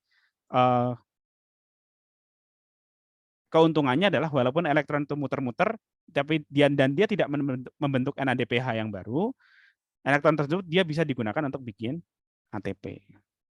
Itu ya. Itu aliran elektron siklik. Oke, nah kemudian reaksi tadi reaksi terang ya. Itu intinya inti dari reaksi terang itu adalah bikin ATP dan NADPH. Nah, sekarang reaksi gelap. Nah, reaksi gelap itu nih, di sini ada 3 tahapan. Ada tahapan fiksasi karbon, ada tahapan reduksi, dan tahapan regenerasi. Nah, fiksasi karbon itu dilakukan oleh enzim Rubisco. Rubisco itu adalah ribulosa bifosfat karboksilase. Rubisco. Ya, ribulosa bifosfat karboksilase. Nah, Rubisco akan mengubah ribulosa bifosfat dikasih karbon dioksida akan menghasilkan fosfogliserat. Oke, jadi ini namanya fiksasi karbon ya. Jadi karbon itu ditempelkan, digabungkan dengan ribulosa bifosfat oleh enzim Rubisco. Nah, nanti fosfogliserat dia akan memanfaatkan ATP sehingga dia diubah menjadi 1,3 bifosfogliserat. Oke, itu tahap fiksasi karbon. Nah, kemudian tahap kedua si 1,3 bifosfogliserat itu direduksi menggunakan elektron. Jadi tadi elektron yang dihasilkan dalam bentuk NADPH itu elektronnya diambil ya. Elektronnya dimanfaatkan untuk proses ini, proses reduksi. Oke, dimanfaatkan untuk proses reduksi sehingga bifosfogliserat menjadi G3P, gliseraldehid 3-fosfat. Nanti di sini yang dihasilkan ada 6 molekul G3P, 1 molekul akan keluar dari sistem, ya. Nah, 5 yang lain itu akan dipakai untuk regenerasi RUBP. Nah, yang kita perhatikan di sini adalah jumlah karbonnya. Jadi karbon yang masuk itu 3 karbon dioksida. 3 karbon dioksida. Karbon yang keluar itu 1 molekul G3P, tapi 1 molekul G3P itu punya 3 karbon. Jadi pas ya, karbon yang masuk itu ada 3, karbon yang keluar ada 3. Jadi ini kayak mirip kayak mesin gitu ya. Kita masukin kayak mesin penggiling daging gitu. Kita masukin daging, terus nanti di bawah keluarnya kan daging giling. Nah, kalau ini kita masukin karbon dioksida, kita masukin ke mesin yang muter ini, nah nanti di hasilnya dia akan menghasilkan G3P. Ya. Nanti 2 G3P 2 buah G3P digabungkan dia akan menjadi gula. Gitu. Jadi sama aja kayak 6 karbon dioksida diubah jadi 2 G3P, 2 G3P itu akan diubah menjadi gula. Oke, itu ya. Itu mengenai siklus Calvin ya, ini namanya reaksi gelap atau siklus Calvin. Nah, fotosintesis itu cuma gitu doang. Oke. Itu ya. Terus nah, berarti sudah selesai ya untuk fotosintesis. Sebenarnya fotosintesis dan respirasi itu sederhana aja. Yang penting kita tahu secara garis besarnya gitu, apa sih yang terjadi sebenarnya. Nah, kemudian ini baru kita C3C4 ya. Yang tadi dijelaskan itu adalah mekanisme yang dimiliki C3. C3 itu yang paling umum, tumbuhan yang paling umum. Nah, kalau mekanisme C4 itu seperti apa? Nah, latar belakangnya, kenapa kok tumbuhan punya C4? Itu karena ketika siang hari panas-panas, stomata itu menutup. Tadi kalau masih ingat, salah satu pemicu menutupnya stomata adalah intensitas cahaya yang terlalu tinggi. Ketika panas-panas siang hari, cahaya banyak. Stomata nutup. Maka kalau stomata nutup, maka pemasukan karbon dioksida dari atmosfer itu nggak ada. Karbon dioksida kan dapatnya dari udara. Udara masuk ke dalam daun kan lewat stomata. Nah, ini stomata nutup. Karbon dioksida jadi habis ya. Karbon dioksida di daun itu menjadi menipis. Nah, akibatnya kalau karbon dioksida menipis, ternyata Rubisco itu dia nggak bisa. Kalau karbon dioksida sedikit, Rubisco nggak bisa kerja. Sehingga Rubisco yang mestinya dia ngambil CO2 dikasih ke RUBP, dia malah ngambil oksigen. Jadi Rubisco itu dia mendua gitu. Dia mestinya ngambil karbon dioksida, tapi gara-gara karbon dioksida tinggal dikit, dia malah ngambil oksigen. Nah, ini itu disebut sebagai fotorespirasi. Ya, dan fotorespirasi ini dia merugikan karena gula yang dihasilkan jadi berkurang. Karena bahkan nggak ada gula yang dihasilkan ya ketika fotorespirasi itu terjadi. Itu. Ya, dan itu merugikan. Makanya tadi dibilang, wah ini monokotil itu kebanyakan C4, tapi kok pas banget padi itu C3 gitu ya. Karena dia ketika panas-panas produksi gulanya akan berkurang karena tadi fotorespirasi. Nah, jalur C4 itu berfungsi untuk menanggulangi itu. Ya, untuk menanggulangi terjadinya fotorespirasi. Nah, dia memanfaatkan enzim yang lain namanya PEP karboksilase. Nah, PEP karboksilase ini enzimnya adanya di mesofil. Ya. Mesofil itu yang atas. Ya, enzimnya ada di mesofil. Nah, PEP karboksilase itu cara kerjanya gimana? PEP karboksilase itu enzim yang sangat-sangat kuat. Sangat kuat untuk mengambil CO2. Ya. Jadi walaupun CO2 tadi kan sedikit ya, tinggal dikit nih waktu siang-siang. Stomata ketutup CO2 dikit. Nah, tapi PEP karboksilase itu masih bisa bekerja walaupun CO2 sedikit. Nah, cara kerjanya dia adalah dia mengumpulkan CO2 dari beberapa sel, ya, dia kasih ke seludang berkas pembuluh. Ya, bundle sheath ini ya. Bundle sheath itu dia seludang berkas pembuluh. Ya, ini. Dia jadi ngumpulin beberapa karbon dioksida dari beberapa sel. Dia kumpulin jadi satu ke satu sel seludang berkas pembuluh. Dengan cara karbon dioksida dia diikat oleh PEP karboksilase, digabungkan dengan PEP, fosfoenol pirufat. PEP plus karbon dioksida digabungin pakai PEP karboksilase, dia jadi oksaloasetat. Jadi oksaloasetat itu merupakan senyawa berkarbon 4. Makanya namanya C4. Ya, ini oksaloasetat dia diproses lebih lanjut. Nah, karbon dioksida yang tadi ditempelin itu dilepaskan ke seludang berkas pembuluh, ya, sehingga menghasilkan pirufat. Nah, ini pirufat nanti dia akan didaur ulang untuk mengambil CO2 lagi. Itu terus saja, ya. Jadi walaupun CO2 di sini jumlahnya sedikit, tapi berkat PEP karboksilase, CO2 bisa dikumpulkan ke seludang berkas pembuluh dari beberapa sel ya, dari beberapa sel mesofil yang ada di dekatnya. Gitu. Ini alasan mengapa tadi aku bilang kalau C4 itu mesofilnya itu harus deketan sama seludang berkas pembuluh karena ada proses ini di C4. Ya. Nah, Nah, kemudian nanti kalau CO2 itu sudah terkumpul, misalnya ya CO2 sudah terkumpul banyak di seludang berkas pembuluh, baru di seludang berkas pembuluh itu terjadi siklus Calvin. Ya, karena CO2 udah dikumpulin. Gitu. Ya, dengan cara itu C4 dia bisa meminimalisir fotorespirasi. Gitu. Ya, ini siklus Calvinnya pakai Rubisco tetepan ya. Nggak ada enzim lain yang bisa menggantikan. Oke, jadi di sini fiksasi karbonnya tetap pakai Rubisco. Itu C4 ya. Jadi adaptasinya demikian. Nah, ada satu lagi adaptasi yaitu disebut sebagai CAM. Ini langsung aku sekalian ya. Nah, kalau CAM itu bentuk metabolismenya itu mirip seperti C4. Jadi karbon dioksida ditarik dulu, diikat, direaksikan dengan molekul organik. Kalau tadi kan kalau C4 pakainya PEP ya. PEP sama CO2 jadi oksaloasetat. Nah, kalau di CAM ini asamnya itu lebih banyak macamnya. Intinya pokoknya ada suatu molekul digabungin sama CO2. Nah, itu fungsinya untuk menyimpan CO2 sementara waktu. Oke, kenapa? Karena fiksasi karbon pada tumbuhan CAM itu terjadinya di malam hari. CAM itu tumbuhan-tumbuhan yang hidupnya di tempat yang sangat kering. Jadi hampir tidak memungkinkan membuka stomata pada siang hari. Ya, jadi dia membuka stomatanya malam hari. CO2 diambil dulu, disimpan dalam senyawa-senyawa organik, baru nanti di siang hari CO2 ini dia dilepaskan dan dipakai di siklus Calvin. Ya, jadi dari segi bentuk metabolismenya sama ya. CO2 diambil disimpan. Terus setelah disimpan dia dilepaskan ke siklus Calvin. Sama kayak C4 juga sama. CO2 disimpan ke oksaloasetat, terus baru CO2-nya dikumpulin ke seludang berkas pembuluh, dijadikan siklus Calvin.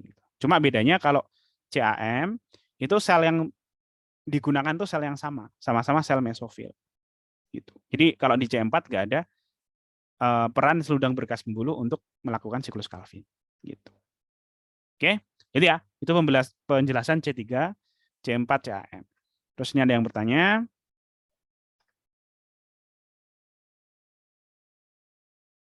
Kak, apakah boleh dibuatkan catatan kelas buat siklus Calvin? Siklus Calvin itu catatan kelas. Ada ya, aku ada rangkuman. Tadi aku kayaknya sudah buka bukunya deh. Ini aku ada rangkuman untuk anatomi fisiologi tumbuhan. Ya, mulai dari jaringan tadi yang kita pelajari ya. Jaringan, organ, terus ada fotosintesis kalau nggak salah habis ini. Ya ada fotosintesis ya. Nanti kalian bisa ini ya, bisa baca dari sini ya. Ini ada kok, insya Allah. Cuma ada beberapa yang salah. Aku nulisnya tuh udah lama. Jadi ilmunya belum update gitu ya. Contoh misal ya yang salah itu di aliran elektron siklik.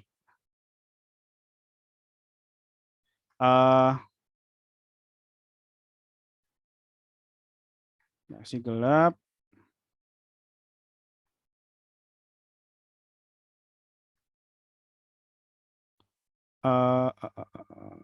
Oh enggak nih, udah bener, udah di-update ternyata. Ya insya Allah, ya semoga bener lah ya. Jadi ada rangkuman nanti aku upload di drive ya, di drive yang sama dengan drive recording. Nanti bisa kalian cek. Ini ada kok di sini tentang catatan siklus Calvin, apa yang terjadi di sana gitu, secara singkat. Oke. Selain C3, C4, CAM ada cara lain nggak Kak? Setahu aku cuma 3 itu sih yang umum ya. Kalau cara lain mungkin ada, tapi aku tidak tahu apakah benar-benar ada atau tidak. Ya.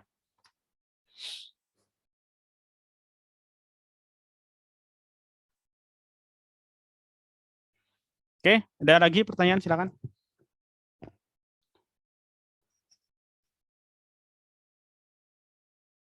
Oh, ini ada yang tanya nih. Bagaimana cara G3P berkarbon 3 menjadi RUBP berkarbon 5? Caranya seperti apa? Itu tinggal hitungan matematis biasa ya. Ini aku hilangin dulu ya coret-coretannya. Itu hitungan matematis sebenarnya. Jadi dalam satu kali reaksi, RUBP yang dipakai itu ada 3 buah. Ada 3 RUBP. RUBP kan berkarbon 5. Jumlahnya ada 3, berarti kan total 15 ya. Nah, sedangkan di akhir siklus Calvin, ini ada 5 RUBP. Ada 5 G3P. G3P kan karbonnya 3, tapi dia ada 5 molekul. Ini kan tinggal diatur-atur ulang aja kan. 5 kali 3 dijadiin 3 kali 5. Gitu. Ya, jadi tinggal dihitung jumlah karbonnya tetap 15. 5 buah G3P, total karbonnya 15, dijadiin 3 buah RUBP, total karbonnya juga 15. Oke.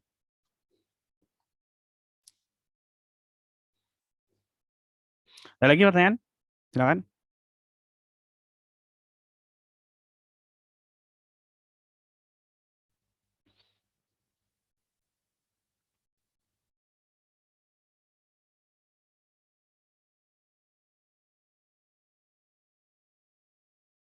Oh ya, saranku untuk mempelajari tentang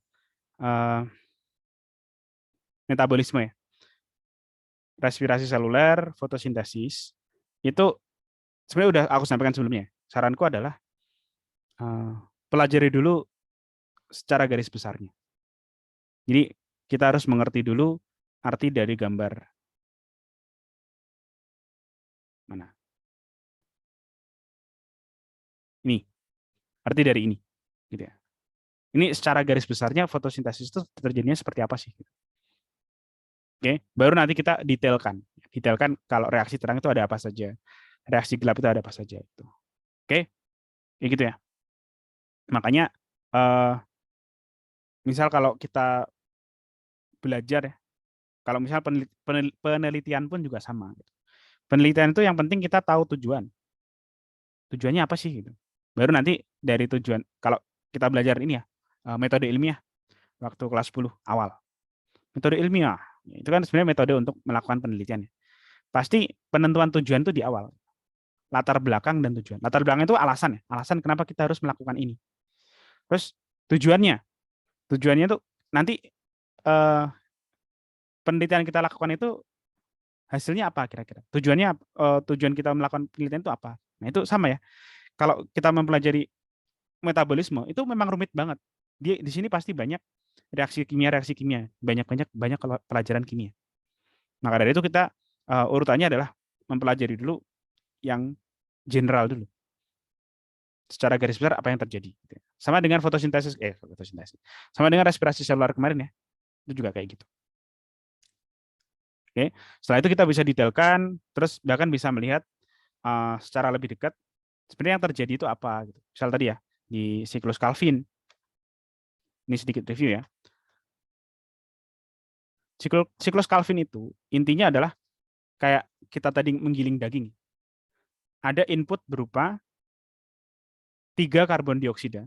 Itu kita proses sedemikian rupa sehingga 3 karbon dioksida itu menjadi G3P. Jumlah karbonnya sama, berarti ini sudah setara gitu. Nah, kalau pemrosesan CO2 jadi G3P itu perlu apa aja sih?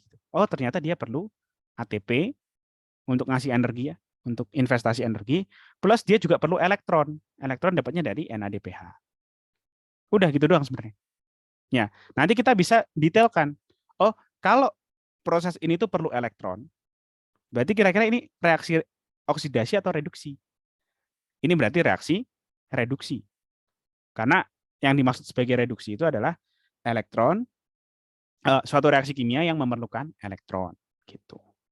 Oke, itu ya. Itulah, itu jadi nanti bisa seperti itu. Ya. Kita lanjutkan ya. Mestinya masih cukup untuk transport. Oke, ini banyak di antara slide-slide ini yang kita sudah pelajari kemarin-kemarin. Jadi mungkin akan banyak yang di-skip. Ya.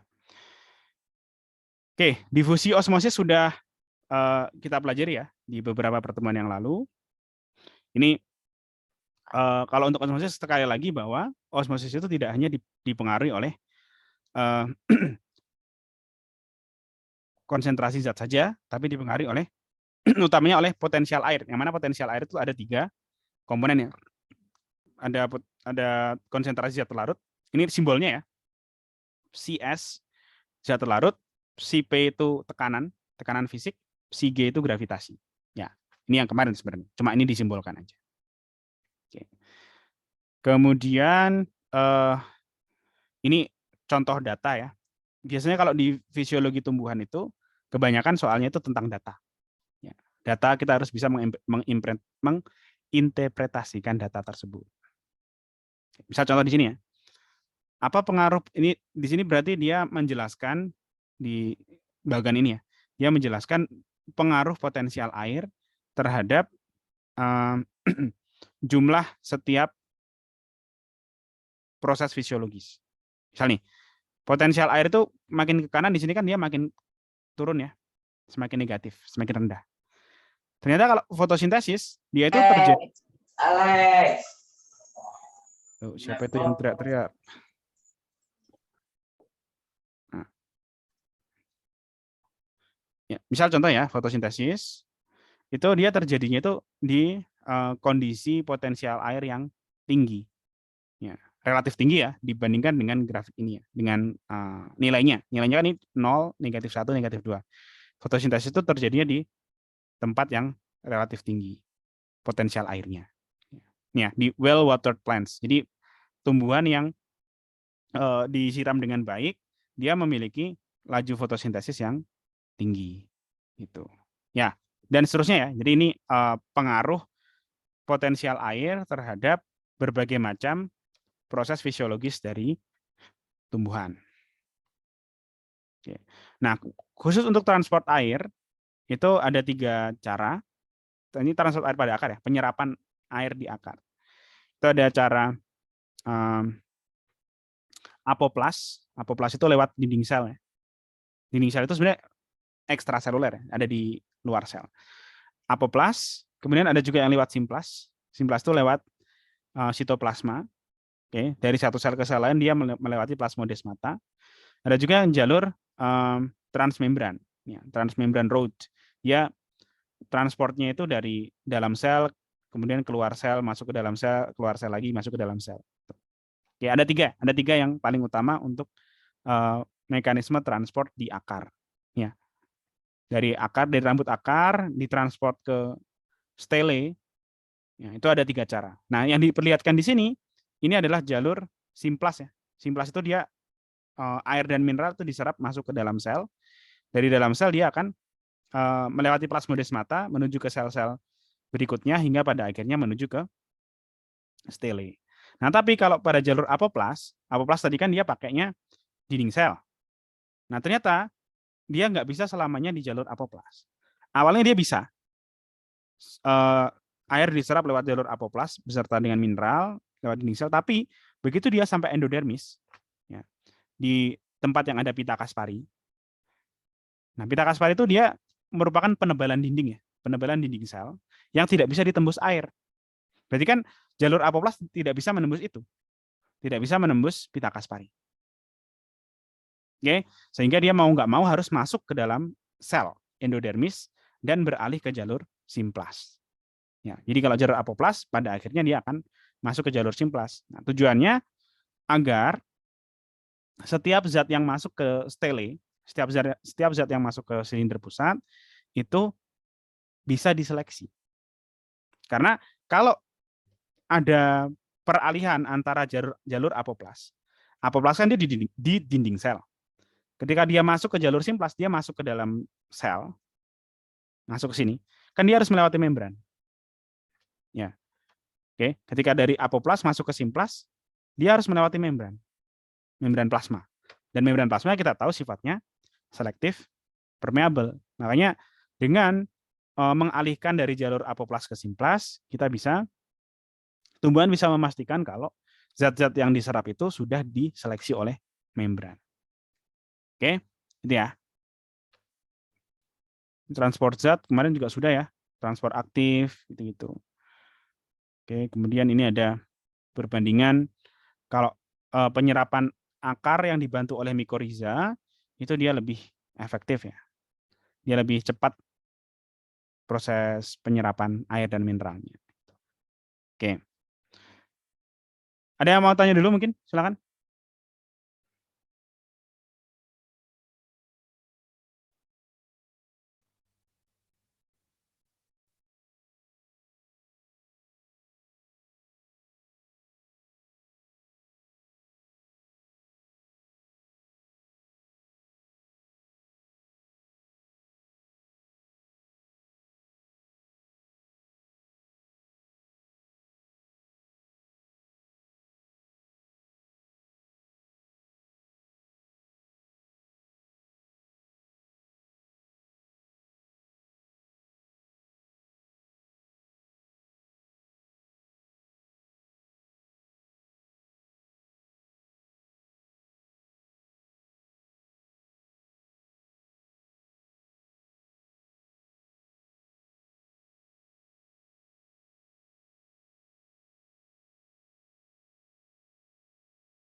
Ada? Oke, kita lanjutkan ke transport air dan hasil fotosintesis.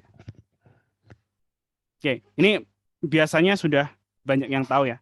Faktor-faktor yang menentukan transport air dari akar menuju ke daun. Ada tekanan akar, kapilaritas batang, kohesi adhesi, dan transpirasi. Nah, dari keempat faktor ini, biasanya yang paling berpengaruh adalah transpirasi. Ya. Jadi kalau tekanan akar, kapilaritas batang, kohesi adhesi itu biasanya mendukung ya. Dia mendukung transport air dari akar menuju ke daun. Kalau transpirasi itu benar-benar tenaga yang mendorong terjadinya proses tersebut. Oke, nanti bisa dicek ya. Dengan akar, kemudian kapilaritas batang.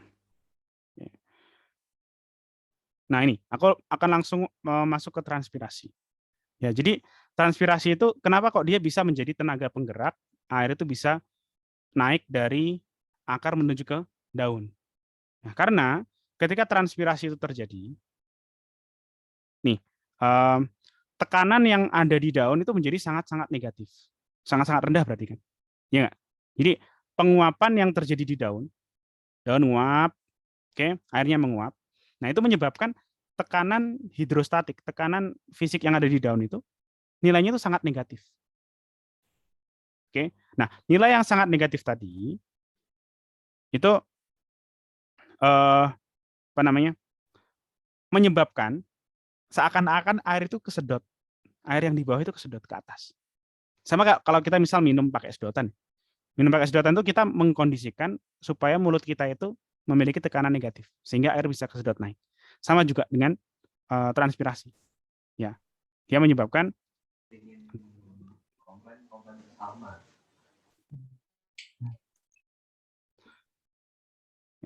dia dengan adanya transpirasi tadi, tekanan itu menjadi sangat-sangat negatif. Oke. Kemudian itu ya, itu yang menjadi tenaga penggerak kenapa air itu bisa dengan mudah, dengan tenang bisa naik ke atas, naik ke daun, sampai ke daun. Gitu. Oke. Kemudian, nah satu lagi yaitu mengenai transport gula. Oke. Nah, transport gula itu kan dia dibalik ya. Kalau transport air itu dari akar menuju ke daun. Kalau transport gula, hasil fotosintesis itu dari daun, biasanya dia turun menuju ke akar ya, menuju ke akar. Dan biasanya juga tumbuhan itu memiliki tempat penyimpanan cadangan makanan itu kalau nggak di batang, di akar. Ya ada juga yang di buah juga sih ya. Oke. Nah, secara umum kalau yang namanya transport gula, itu kan transportnya jauh ya, dari atas ke bawah gitu. Kalau menggunakan difusi, itu sangat tidak efektif. Ya, karena kemarin kita belajar difusi itu salah satu faktor penentu kecepatannya adalah jarak. Semakin jauh jaraknya, semakin lambat difusi itu. Jadi nggak mungkin transport gula dari daun menuju ke akar itu pakai difusi. Nah, ini istilahnya bulk flow atau aliran massal. Ya. Caranya gimana? Nah, kita ternyata di pembuluh floem yang berdekatan dengan daun, ini daun ya. Ini daun, sel-sel di daun. Nah, floem yang ada di daun itu dia atau yang ada di atas ya, di batang bagian atas, dia mengakumulasi gula sangat banyak. Ya, dia mengakumulasi gula sangat banyak sehingga berarti kan di sini zat larutnya banyak ya. Di dalam floem itu zat larutnya banyak. Maka secara otomatis air itu akan berosmosis dari silem menuju ke floem. Karena silem itu kalau kita ingat tadi ya, silem dan floem itu selalu berdampingan. Jadi kalau ada akumulasi gula, kemudian air itu disedot, ya, air itu dia akan masuk lewat proses osmosis menuju ke floem, dari silem menuju ke floem.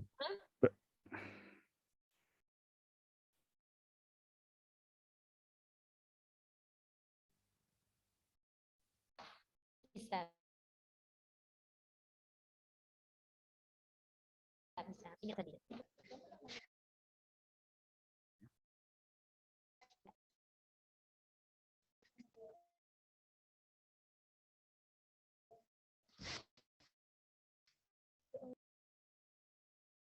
Oke, jadi, nah itu yang terjadi ya.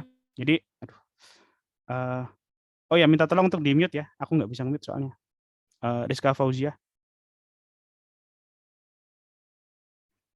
Saya nggak fokus. Nggak fokus kalau ada suara-suara yang ya. Jadi tadi air itu akan masuk dari silam menuju ke floem.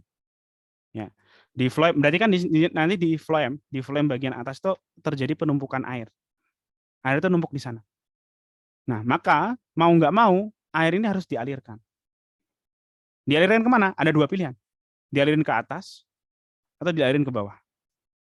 Nah, ini kan tadi di daun. Daun kan sudah di bagian paling atas dari tumbuhan kan. Jadi nggak bisa lagi kalau dia dialirkan ke atas. Jadi mau nggak mau dia harus dialirkan ke bawah.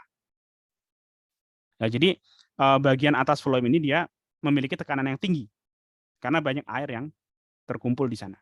Jadi dia dengan otomatis akan mengalir ke bawah. Nah, ketika dia mengalir ke bawah, konsentrasi gula semakin ke bawah itu semakin rendah. Oke. Nah, dan di akar gula yang tadinya itu konsentrasinya sudah rendah, itu ditransfer aktif menuju ke tempat penyimpanan. Jadi kan makin dikit lagi nih gulanya. Sehingga jumlah zat terlarut pada floem di akar itu menjadi sangat-sangat sedikit. Jumlah zat terlarutnya. Saking sedikitnya, osmosis itu juga akan terdorong terjadi dari floem menuju ke xilem. Jadi kalau dibandingkan, xilem itu ada air dan mineral. Floem terdapat air dan gula di floem. Tapi konsentrasinya tetap banyakkan xilem ternyata. Gara-gara tadi yang di floem, gulanya itu ditransport aktif menuju ke sel penyimpanan. Nah, karena zat terlarutnya sedikit di floem, maka osmosis akan terjadi dari floem menuju ke xilem. Gitu. Oke. Dan itu nanti akan berulang ya.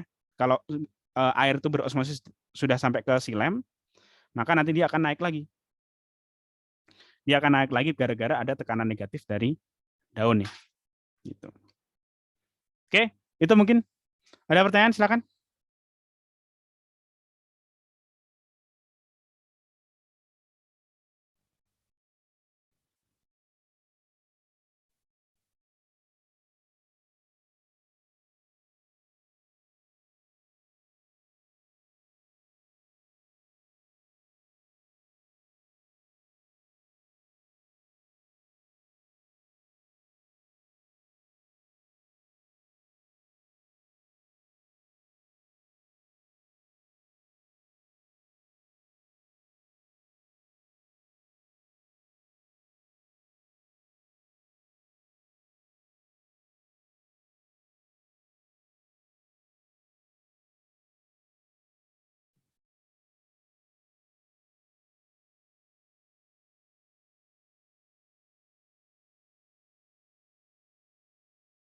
Ya.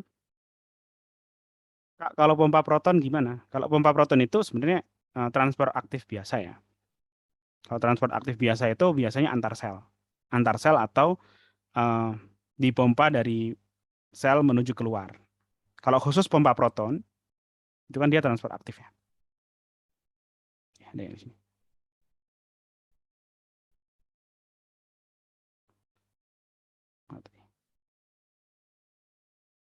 Oh ini. Ya kalau pompa proton itu kan dia transport aktif sebenarnya. Jadi dia transport aktif sederhana. Jadi tinggal dipompa aja dari biasanya kalau proton khusus proton dia dari sitoplasma dari dalam sel dipompa keluar. Ya, itu fungsinya untuk mengkondisikan sel saja ya. Sel itu nggak boleh sifatnya terlalu asam. Jadi kalau kita lihat sel tumbuhan, proton itu kan H+ ya, ion H+. H+ itu dia bisa bikin pH jadi asam. Biasanya proton itu kalau nggak dibuang keluar sel, dia akan disimpan di vakuola. Di vakuola atau di organel-organel yang lain. Intinya di sitosol itu dibikin supaya pH-nya itu tidak terlalu asam. Makanya protonnya harus banyak dibuang. Gitu. Mekanismenya dia adalah mekanisme transfer aktif biasa ya. Dia dipompa aja, ya. Dipompa melewati protein pompanya. Gitu.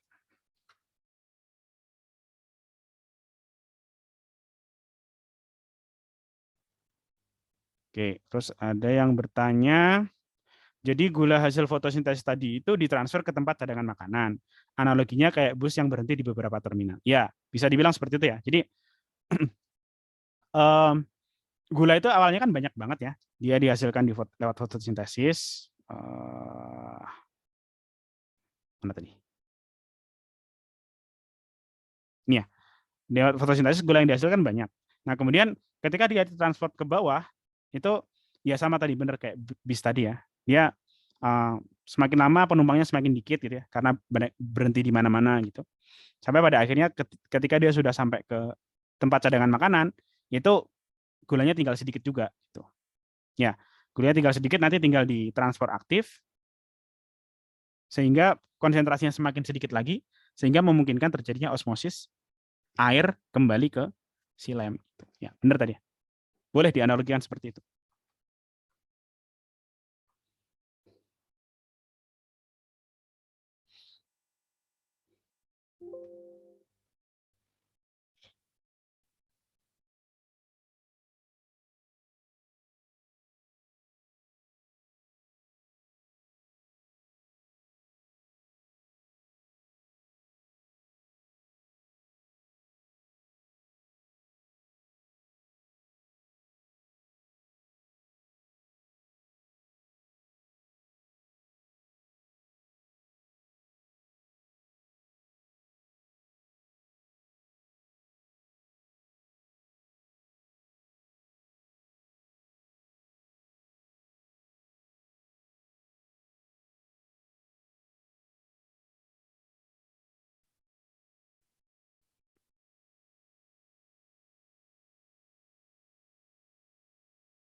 Kalau tekanan turgor itu apa? Tekanan turgor itu tekanan fisik ya, sama aja kok.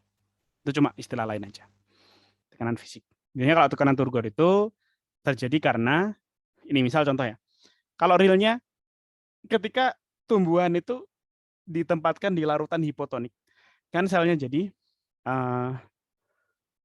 turgid ya, selnya jadi turgid.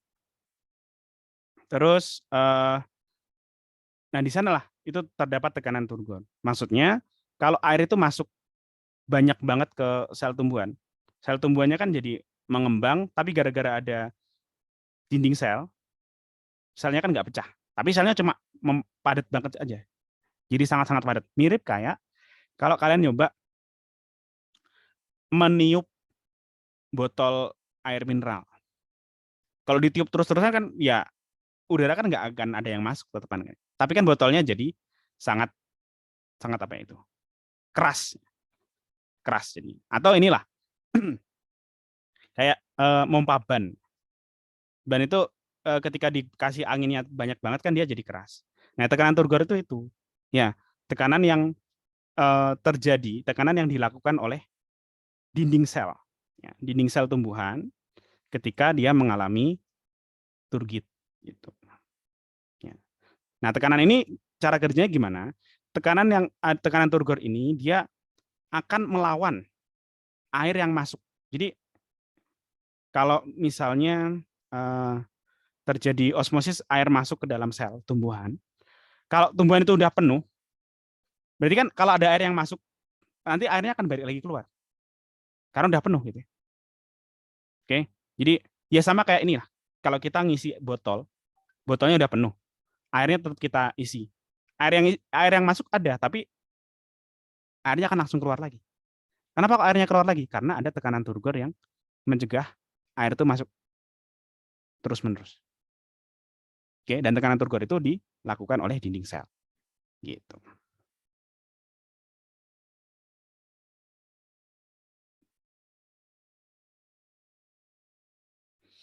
Oke.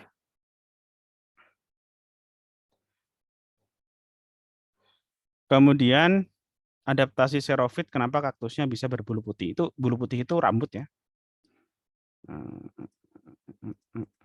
Trikoma. Mana tadi?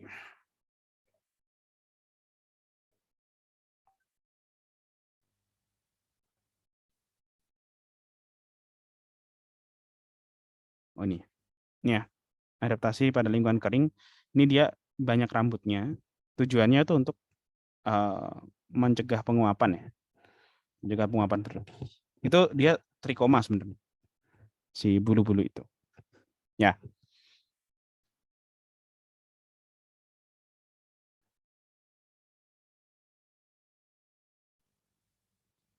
Persamaan Van Hoff. Persamaan Van Hoff itu yang mana ya? Van Hoff. Van Hoff itu kayak di fisika ya? Jembatan Van Hoff.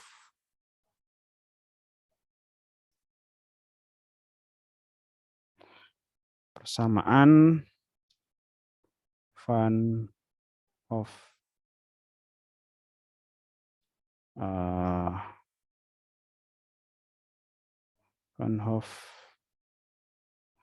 Van Hoff equation ya.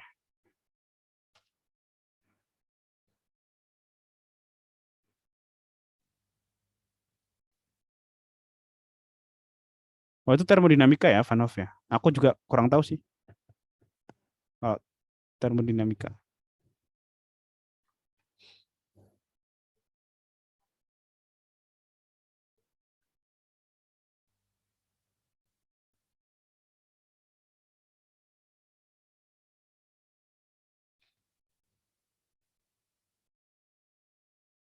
Oke, yang lain?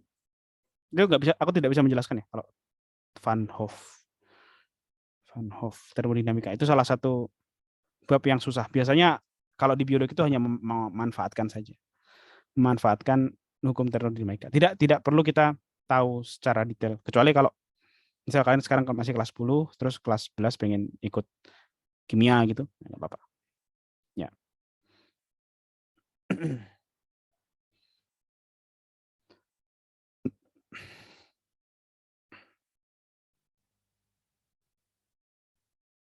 Oke, paling sekian dulu ya untuk hari ini ya. Kita akhiri. Terima kasih. Sampai ketemu di pertemuan selanjutnya. Kemudian apa lagi? Semangat terus belajarnya. Insya Allah besok pertemuan terakhir hari Sabtu. Ya, 2 pertemuan terakhir kita akan bahas mengenai ekologi dan etologi.